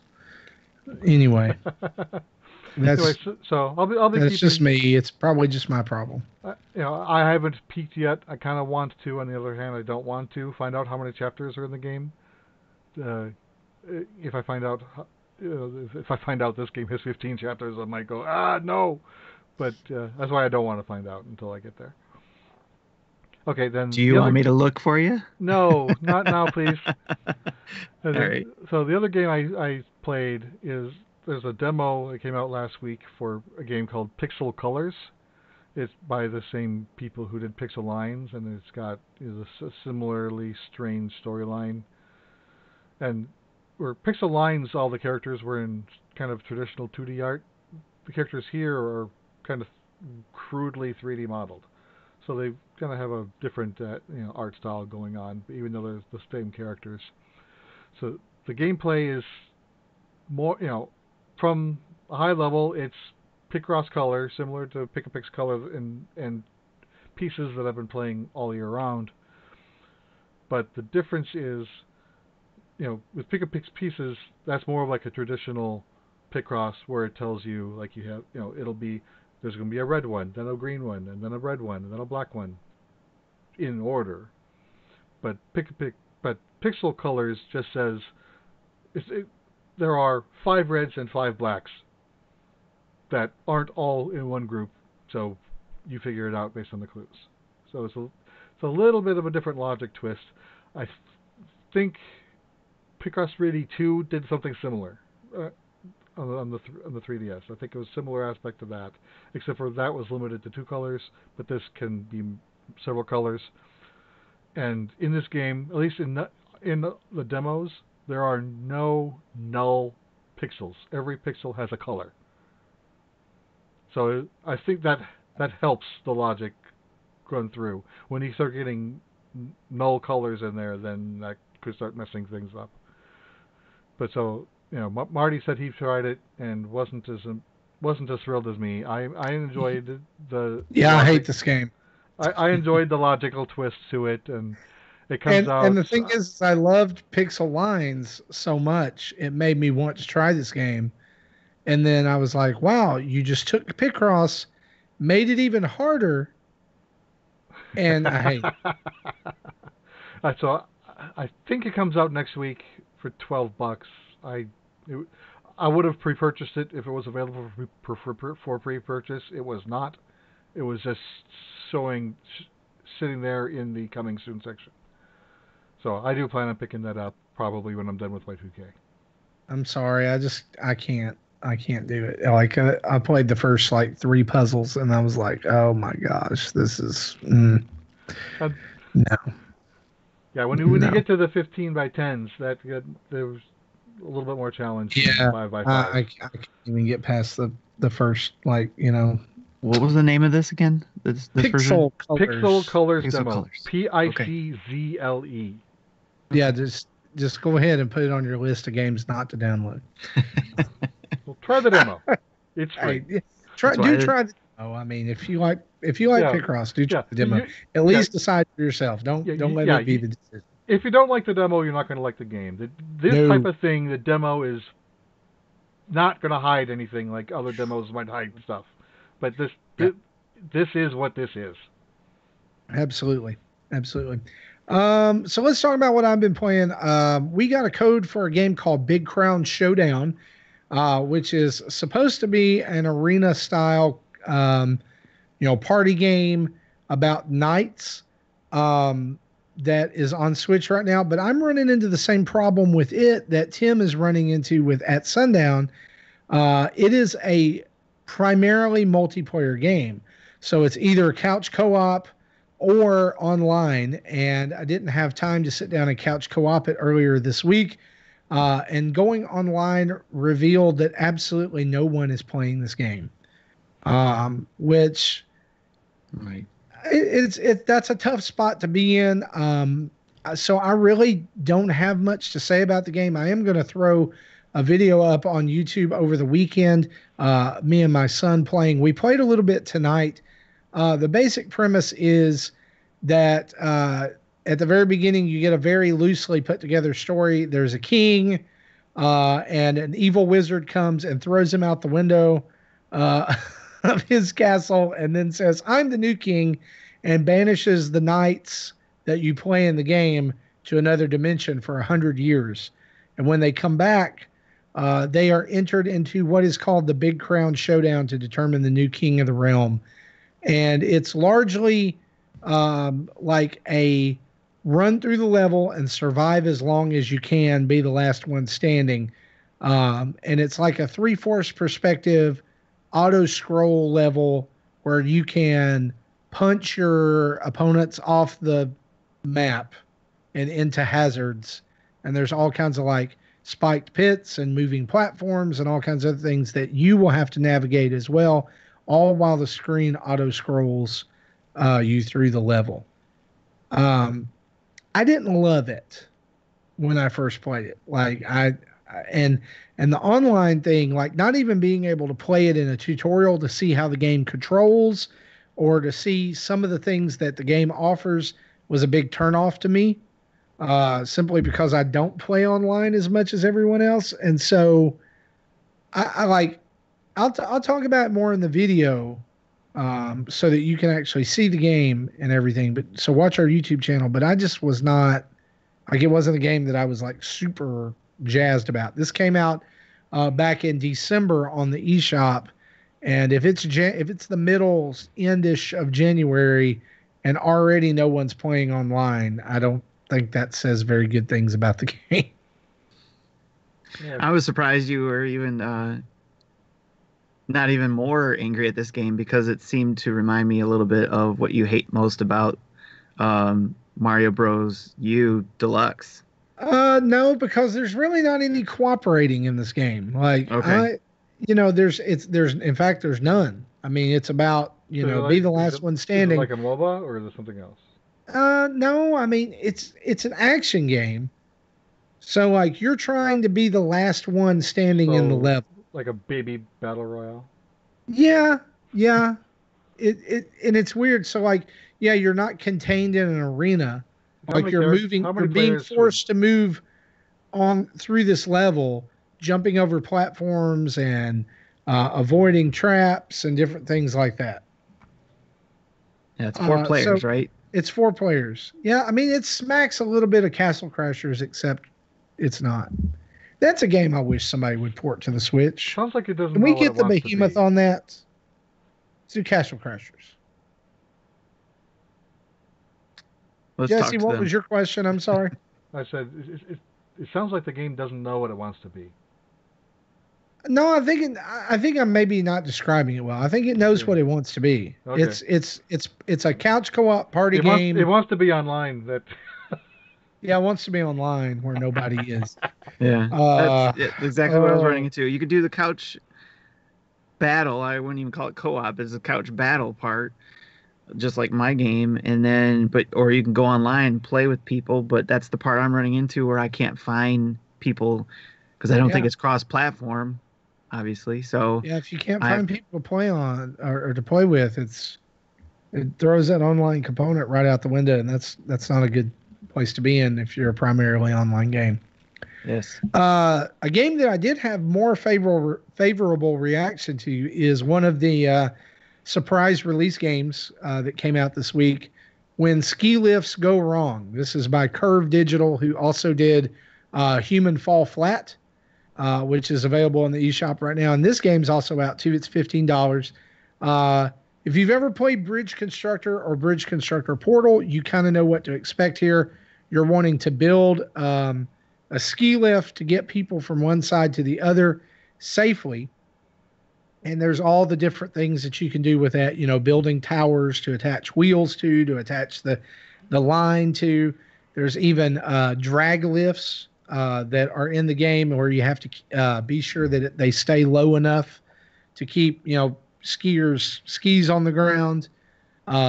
But the added wrinkle that it throws into this game is that some levels you actually play the people, not the like you're not constructing, you're actually trying to navigate a level and figure out how to do that without dying.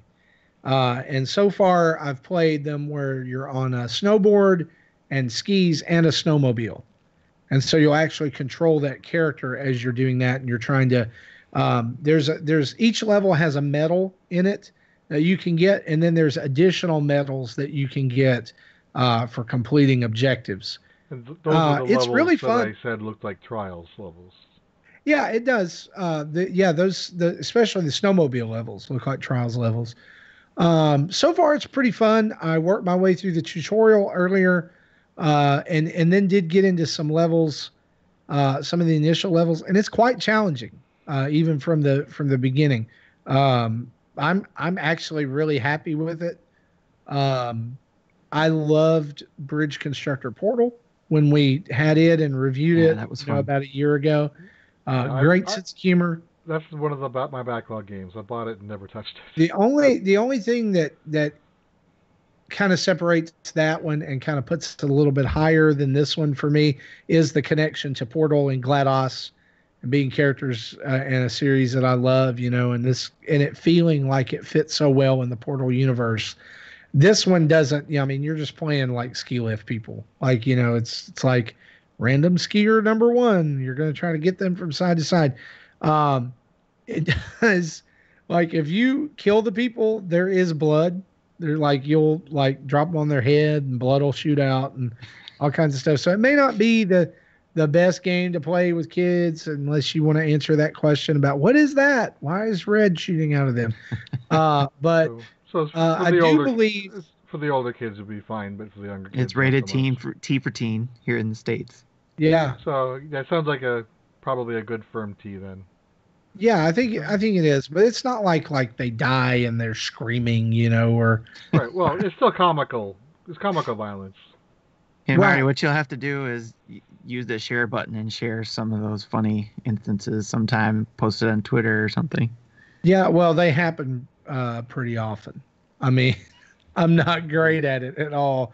And like earlier tonight, I was playing, and there's one of my ski lifts that just kept breaking down. Like it would, in between all the, like it would start going up and it would just start falling. And I'm just like, give me a break. I mean, come on, you know. Um, but I mean, the editor is good. It's very easy to use, very intuitive. I mean, I recommend it. It is a single player, so there's no co-op or anything on that. But I think if you like that type of constructor type game, it's good, and it adds that wrinkle of the physics puzzles and different things you actually have to play and like get through, right?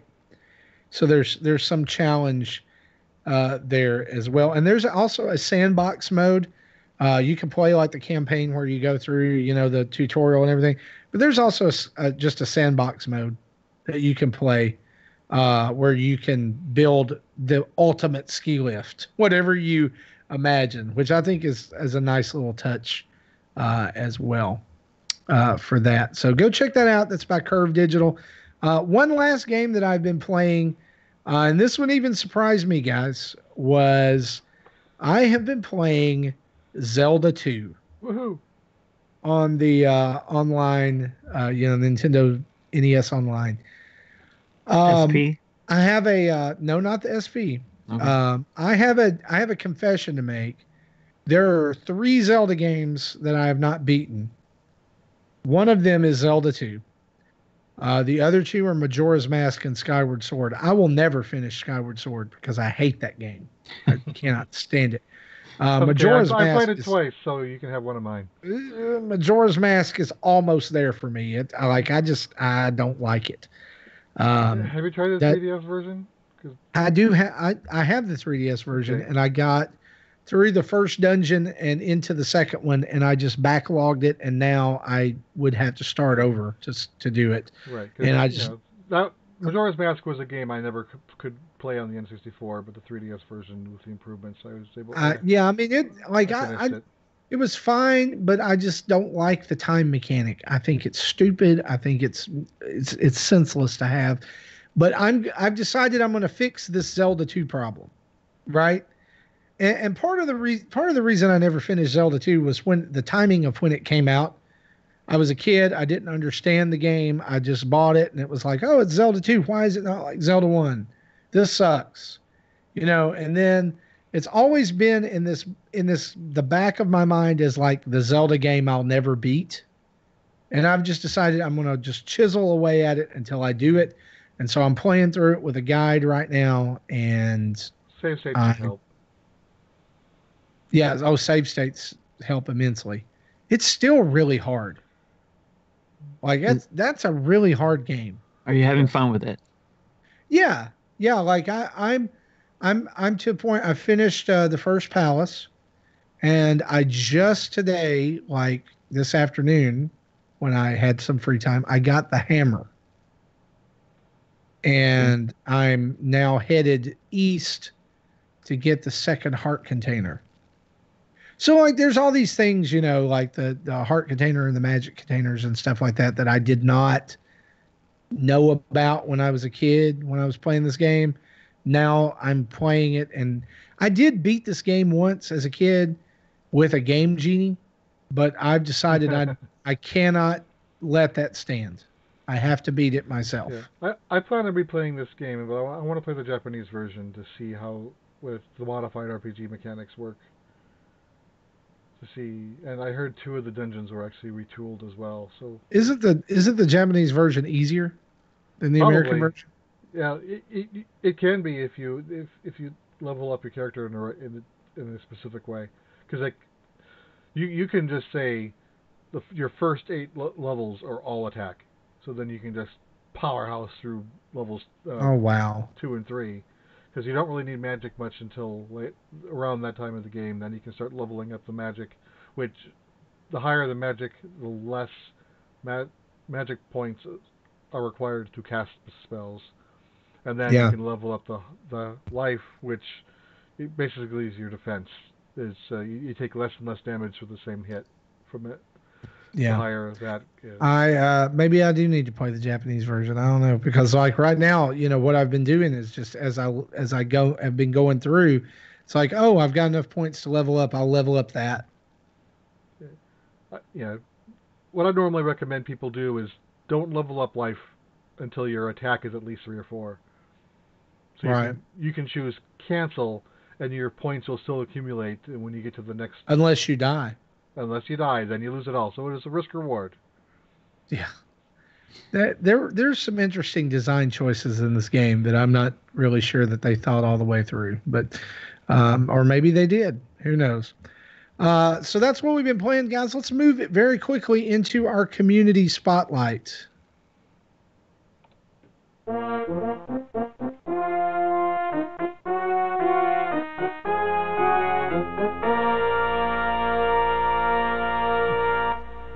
And for those of you who are new listeners to the show, the community spotlight time is where we take your comments and questions. We gather these from Twitter and from our Patreon page for those of you who are our patrons, as well as our Discord. There's a content chat tab in there or channel in there, and you can go in there and leave your suggestions there as well.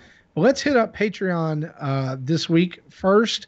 Dakota Hart asks us this: what should the next Animal Crossing include? Animals.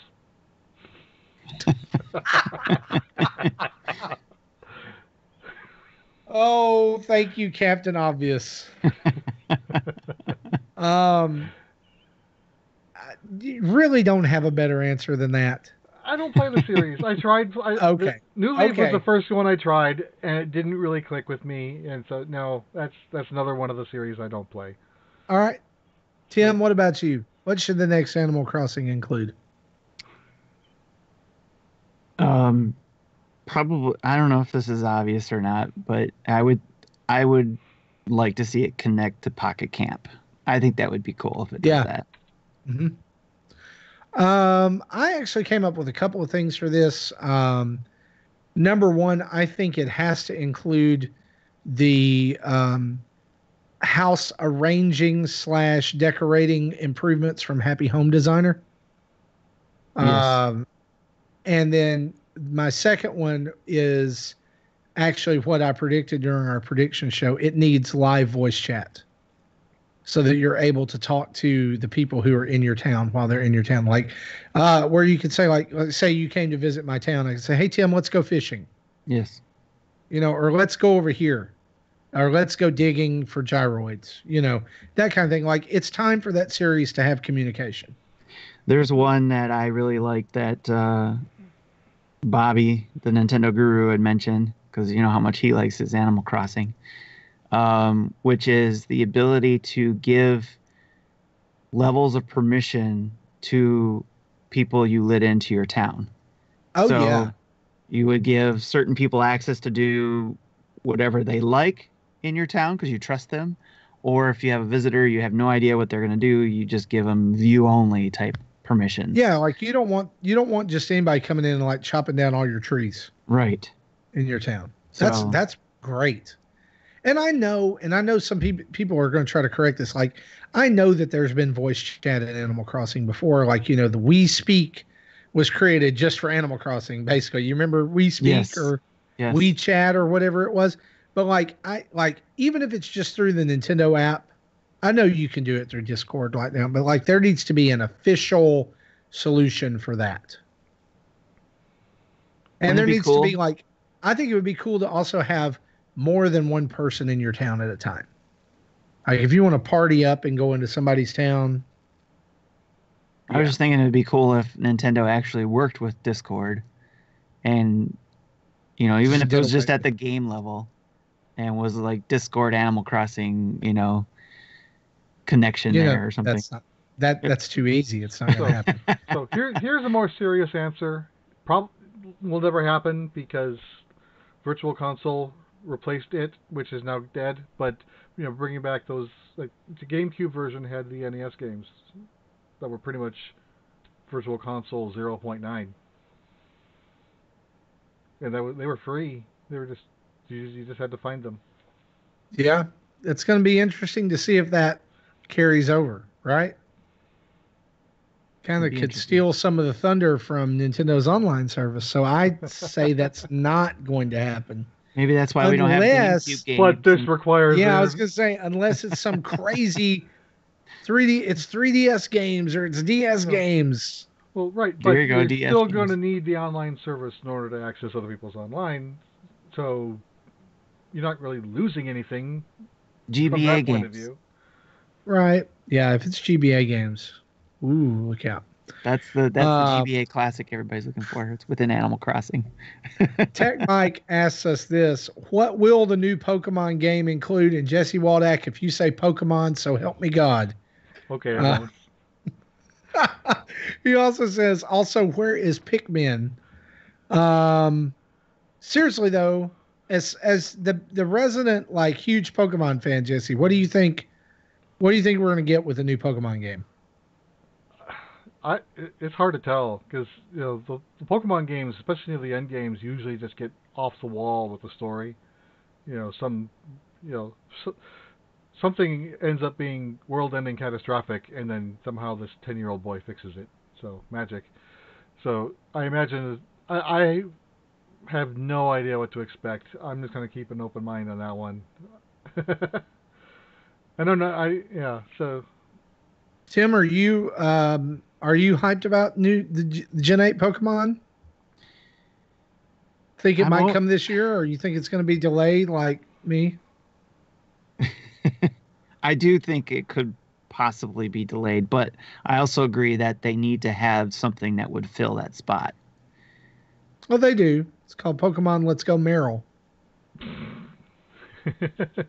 So I would like to see kind of a more open worldy, maybe not Breath of the World out there, but something a little more open ended and less locked down by HMs. Pokemon Let's Go Breath of the Meowth. Pew. Have you ever had a cat not in your face? I think here's what I think. I think a lot of people are thinking open world is going to happen, and I think they're wrong.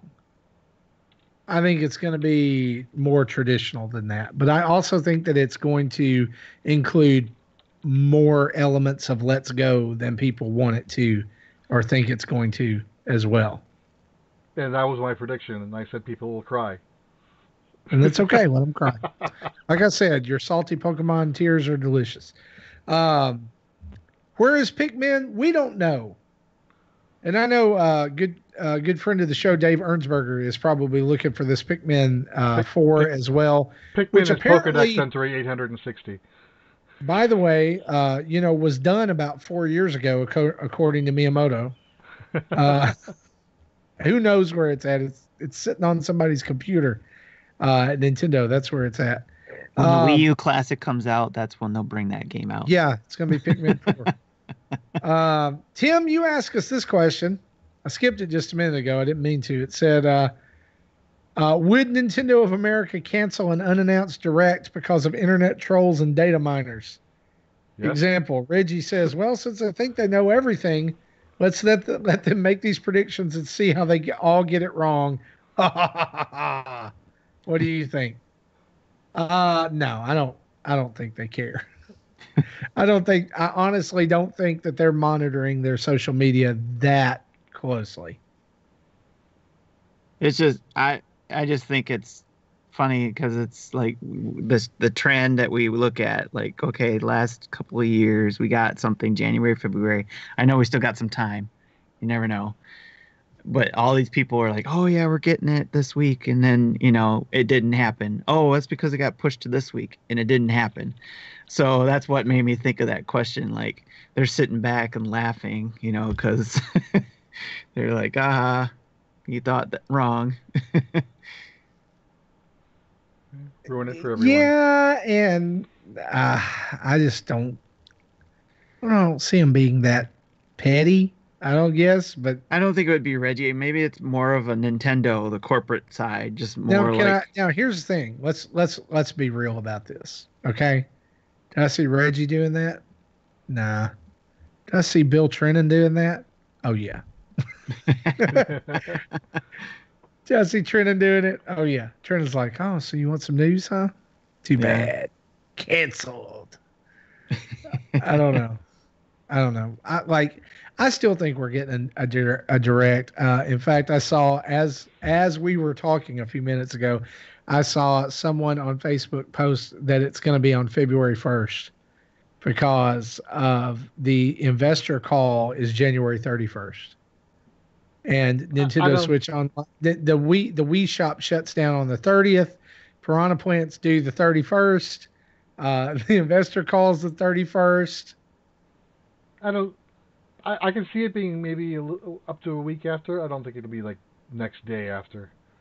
Well, here's the deal, though. The 31st is, I At least I don't. believe, It's a it's a Wednesday, Thursday, I right? think. It's a No, Wednesday, 31st is and Thursday. it's Thursday, right? Directs usually happen on Tuesday or Thursday. Right. If you go back Well, and look at them, they've traditionally uh, happened on Tuesday or right. Thursday, Okay, I let me think. change my statement a little bit.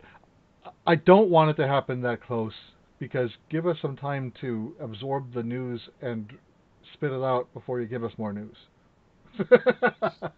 Yeah, I I would don't think I don't know that it's going to happen I'll now. I'll I'll be greedy on that one. I'll take. I would think as a company, wouldn't you want to get that stuff out there and then go to your investors and say, "Hey, look at what we just, announced." Yeah, depends on what the announcements are. Yeah, if you don't have anything, then yeah, you would want to save it for later. Sure, but like I think there's some things that they've got to come forward with some stuff past March, right? It's like it's Yoshi's it. And then there's Yes, they titles do. floating out there, but like give us some stuff. Right. Like it's a little time a little bit past time to see that, I think actually. Uh Ariel Bujosa asks us this. What do you think about Image Inform's upcoming game SteamWorld Quest? Are you intrigued? Also, their past releases include Metroidvania and turn-based strategy games. What other unusual crossovers slash genres would you like to see? I think that's the meat of this question. I know, Jesse, you said earlier you're really looking forward to SteamWorld Quest. Yeah, because I've been a fan of the entire series. I've played and beat all the previous. Well, okay, not the first one. That was a tower defense game on DSi. But other than that, I played and beat all of the other games, and it's So especially. they've done Metroidvania, they've done tower defense. Now they've done shooter Metroidvania, and now they're doing RPG. Yeah, and Where would you like to see them go? see, see, see. I'm afraid to answer this question the way I want. No, don't be afraid to The answer it the way you well, want to. see, the way I'm going to answer the question is a game I'm not going to like. You know, third person shooter. Okay. That's not what I thought you were going to say. What were you thinking I was going to say? What I would like to see, and that is SteamWorld Kart. Oh, I wouldn't like that either. But yeah. I would love to see their unique take on it, I guess. Like, include lots of characters from, all the SteamWorld games, which, by the way, that's going to be the fun part of this game is figuring out how it fits into this overall universe. Yeah, because they're all in the same continuity. They may not be in the right order because Steam World Dig 2 in the timeline is before Heist, Yep. but Heist came out first. So Yep. just so it's like a Zelda timeline. So It could I fit so anywhere. maybe this one is before Dig. Could be, but the world is much more interesting afterwards, I don't know. or at least during the process of why they had to build the rocket to escape the planet before it explodes. Somewhere in the middle of all that. We'll see. It's going to be interesting. I've seen some folks, saying they had their own theories and different things like that. Yeah, I'm super excited. Tim, are you excited about Steam World Quest? I'm intrigued. I want to see more about it. Intrigued but not excited. Okay. Yes. I am intrigued, and I would, I hope they have a demo for it. That would be cool for me to get a taste of it and see if I would like it more. Yeah, I think especially being an RPG, I think a demo would help a lot of people figure out if they like it or not. Yeah. Yeah. And then I like that idea of a demo. my crossover would actually allow Imogen Forms to have a new division for them, and that would be Steam World Sports. And then they could come up with different Steam World sports games: football, baseball, Okay, soccer. I like it. that's an intriguing idea. Kind of reminds. That was like an old robotic football arcade game back in the early I '90s. remember that. Yeah. I don't remember what it's called, but it kind of reminds me of that. Yeah. Yeah. I think Tim, that's man, I hadn't even thought about that. That's fantastic. All right, Image Form. I know you guys are watching, so make sure I like it. I like it. Um, so let's move on. Love my NES says this. Has anyone played or asked this? Has anyone played Grease yet? I just finished it last night and really liked it a lot. The art style and music are beautiful, and so is the story. Yeah, Did anybody play this? I have not played Glee, but Glee. yeah, Sorry. Glee. Yeah, I'm not I think it's cultured. like I'm sorry. I think it's a French pronunciation. I've heard it pronounced like 5 different ways. Uh, Yeah. Glee is I the one think I like Justin has played this, has he not? I think so. Sounds. We'll have to ask him about that next week. I had my daughter get it because she's really into art stuff and she really liked Journey. I got her to play that on the PS4, and she was like, "Oh, are there other games that are like that?" And I said, "Well, this game Grease just came out. Try that." And I haven't even played it yet, but I watched her play it, and it is beautiful to look at, music and everything, and it looks like a fun, just simple platformer in certain aspects, but just by watching it, it does look like a beautiful game to watch and to listen to. And she encourages me to try to play it all the time. I just haven't gotten around to getting it. Yeah. Well, and that's with this one. I'd like to get it, but like there's other things on my radar before it. And I've heard that it's like 3 to 5 hours, and so that kind of, you know, and then Yeah, it's a once you've quick done play, it, yeah. you've done it. Like it's not really anything to go Well, back for. she has Maybe I'll gone just back watch to a play it playthrough. a couple times because she liked it Right? so much. Just like the same for me for Journey. When I played that, I went back and played it a couple times. Even though you beat it and that's pretty much it, I still the experience of it. I just wanted to experience it again. Yeah. Yeah. And by the way, it's Cyberball 2072. That's it. I knew it had some like year in it, 2072. You guys realize that 2072, we're only about 50 years off from robot football. 53 I'm years. excited. I could make that. Like, I think I could make it another 50 years. And Yeah. then Be like and then, 90. and then when they don't make it into the Super Bowl, you can, instead of just firing their defensive coordinator, they can just blow them up. Just melt Yes. it down for scrap. Throw them in the smelting pool. Marty, Uh, either in 53 years, it's either going to be the Cyberball or it's going to be Mutant Football League. That's true. You're right. You're right. Deontay Hancock asks us this. Why do you think, and we may have already covered this, but I'm just going to read it just because it's out there. Why do you think it's taking Nintendo so long for simple quality of life improvements to the Switch OS, such as folders, themes, messaging, better eShop experiences? Do you ever think that they will ever enhance the features at this point with 7.0 being rumored? I think if we see anything, it's going to be E3 this year. Yeah, this sounds like an E3 type of announcement. Even though, they could just quietly release it and everyone would be happy. Do you guys remember how they released the update to the 3DS when they did that? Yeah, I don't for remember either. 3DS launched without an eShop, and so the day before E3, there was a system patch that did enable it, so that you can then download the first games that were available. I think there was a few NES games. There was the Four Swords game. I think that was right away on launch. Or if it Yeah, wasn't I right think you're away, it right. was really close. Because I know Roger and I and a bunch of others were in our Air, an Airbnb on the crappy internet the house had, trying to download updates on our 3DSs.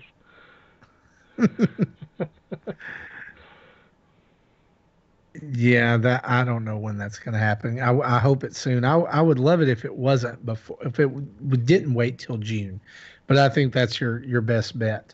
You're brave Um, for even making a prediction because I think everybody's given up on trying to predict if Nintendo's going to do that or not. who Yeah, knows what they're doing? that's like predicting what Retro's doing. I stopped even trying, just because Right, right. every time I'd mention it, nothing is announced.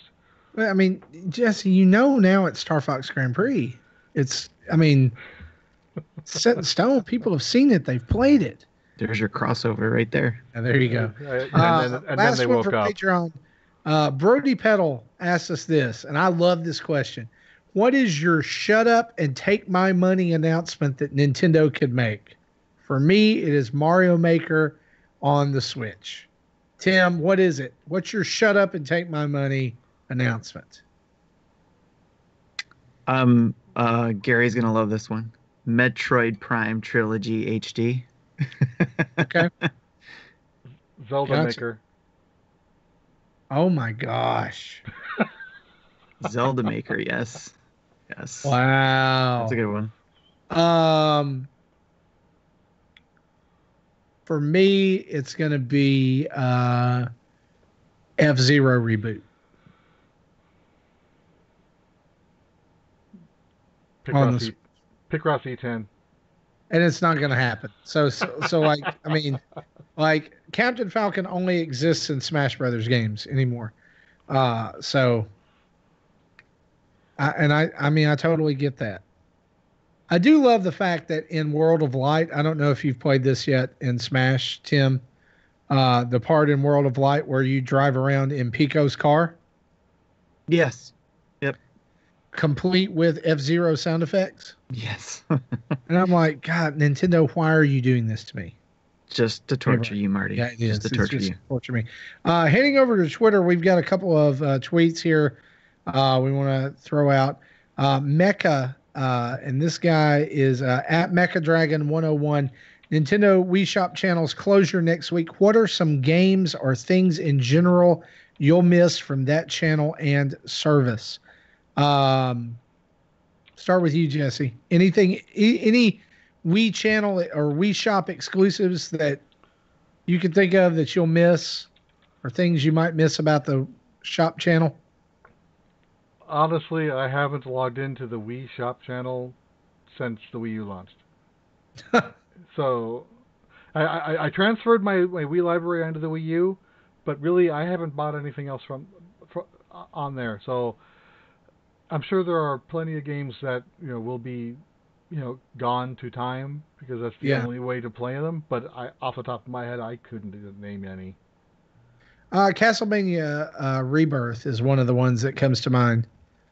It's a 2D Castlevania that I completely missed somehow on the Switch or on the Wii when it was out, and now I have absolutely.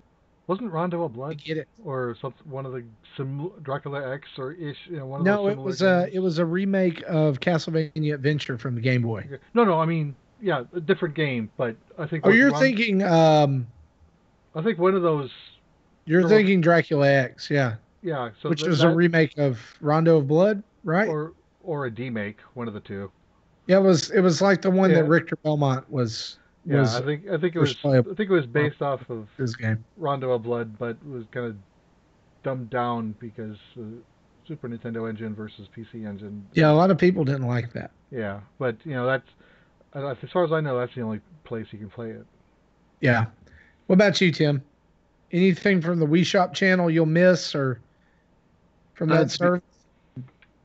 not trying to be funny or anything. It's really the only thing that popped to mind was I remember being excited about downloading Metroid Trilogy for the Wii because I had the steelbook case for that at one time, and in order to get the Wii U, I think it was, I had to sell it. So I was Mm, happy. I was happy to be able to download the Metroid Prime trilogy, and I think it was first on the Wii, and then you could, I think, upgrade it on the Wii U. I could be wrong, but or it was just I played it through Now, the Wii U through the Wii channel. yeah, it was So basically the Wii Virtual Console. So yes, it was like for $20, but it was originally $10 for the first few weeks. You can buy the trilogy. I bought it too, even though I never played it. So it sits on the menu like a Wii game would. When yes, you launch it, it'll go into Wii mode and launch the game. yeah. And then if you had a save state from previously playing it on the Wii and transferred it over, that save state would still persist. yeah. Yeah.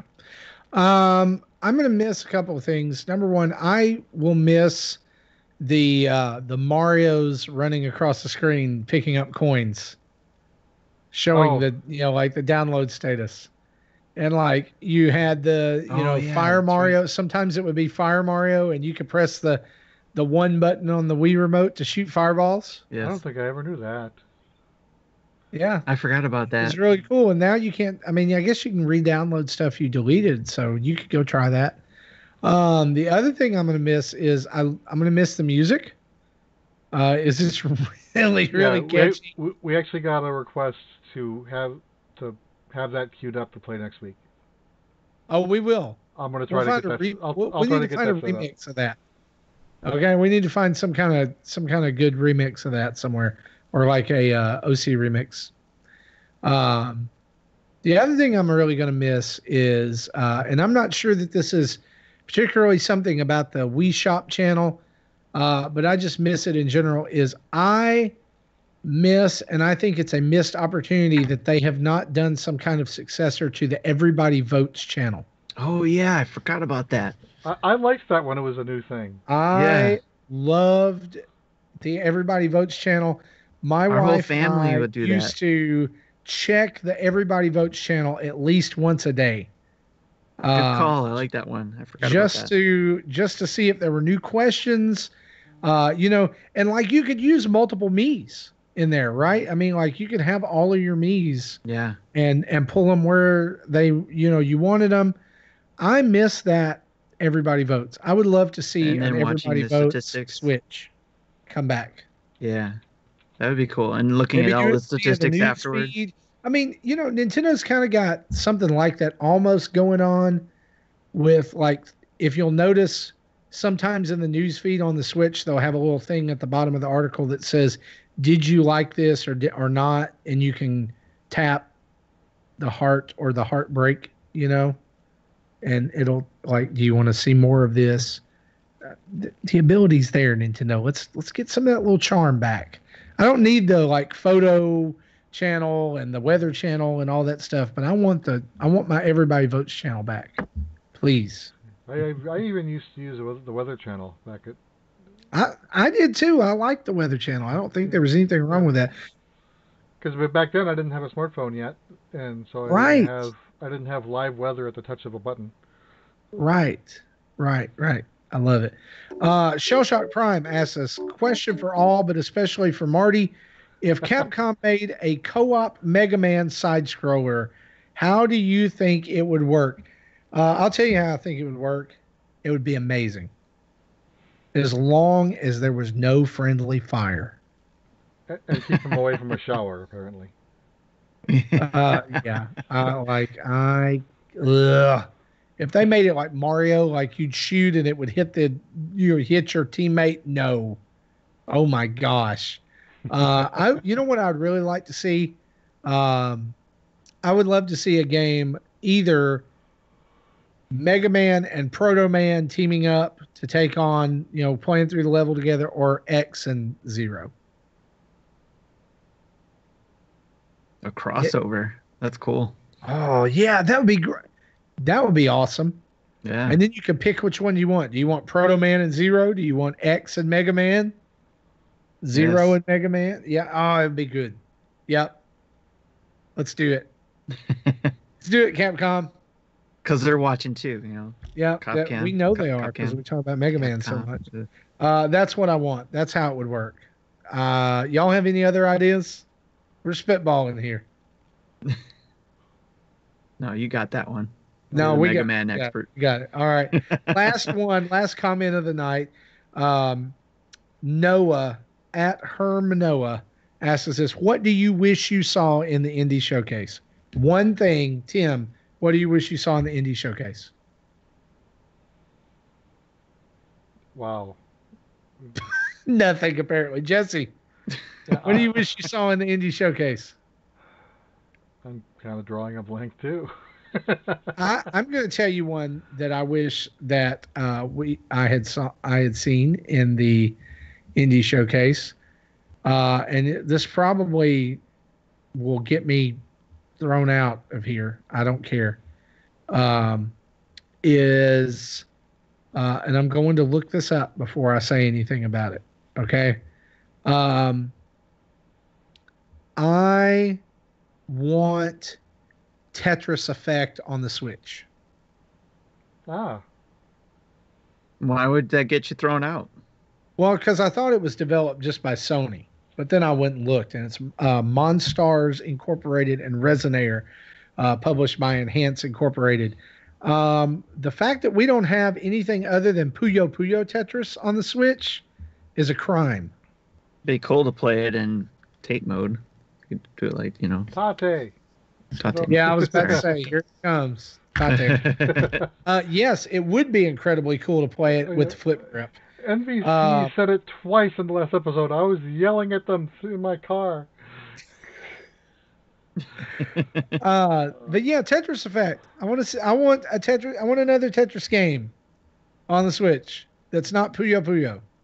Because I'm gonna be honest with you, I bought that game just cause just for the Tetris. It does nothing for me. It's been a year or longer since I played it. Yeah, I remember when there was a WiiWare Tetris game. It was 4 players to go online, and that was kind of fun. But then as people, the good people started getting better, and the not so good people got sick of losing and quit. You just get demolished, and I'm like, okay, this isn't fun anymore. Yeah, I want an indie Tetris. Let's do it. I got one. Okay. Would Castle Crashers count? Yes. There you go. God, I want it so bad. Cat I Quest still 2. wish I had my 360 for Castle Crashers. I have a Castle Crasher figure in my office. I have the Orange Knight. There you go. Love him. I love Should that. Nintendo Dad start a publishing arm so we can, get some? That's probably the only way it's going to happen. You realize that? Because do they even make games? Does Behemoth even make games anymore? It's a good question. It's been a long time since I have seen a game come out of. Right.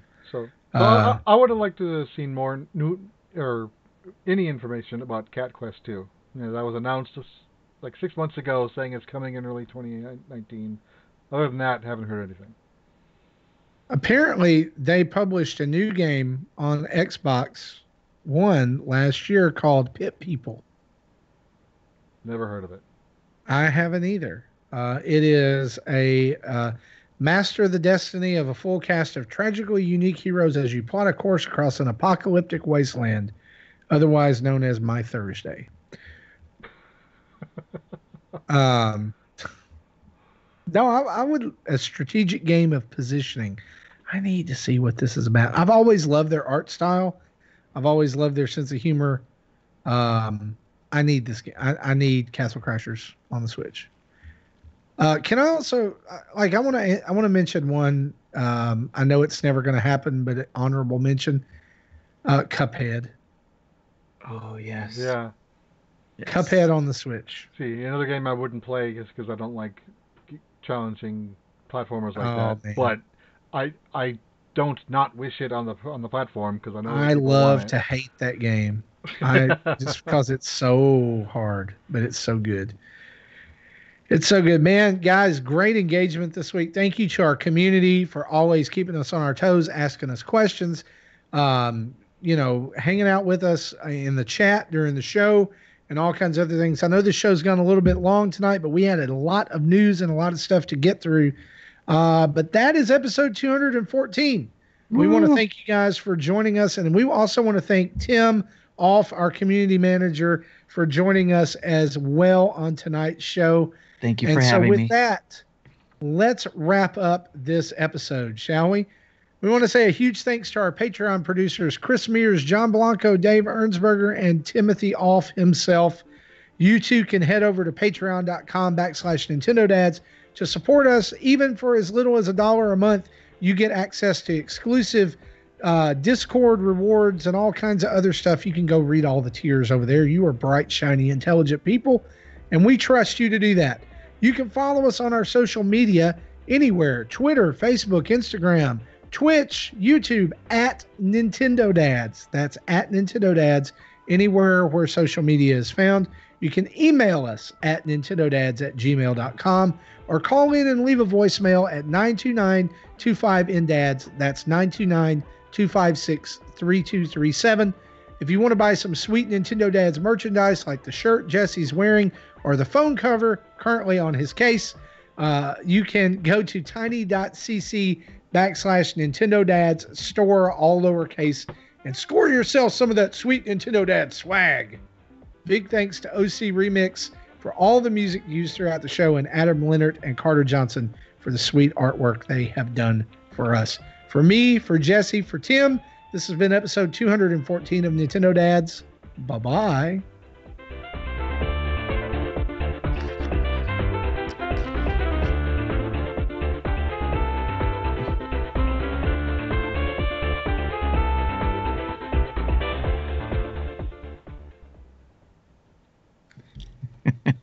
Thank you for listening to Nintendo Dad. Wobble Puffet? Wobble Buffet? There it is. Not a show until that happens. Yes. It's been a while since I used that one.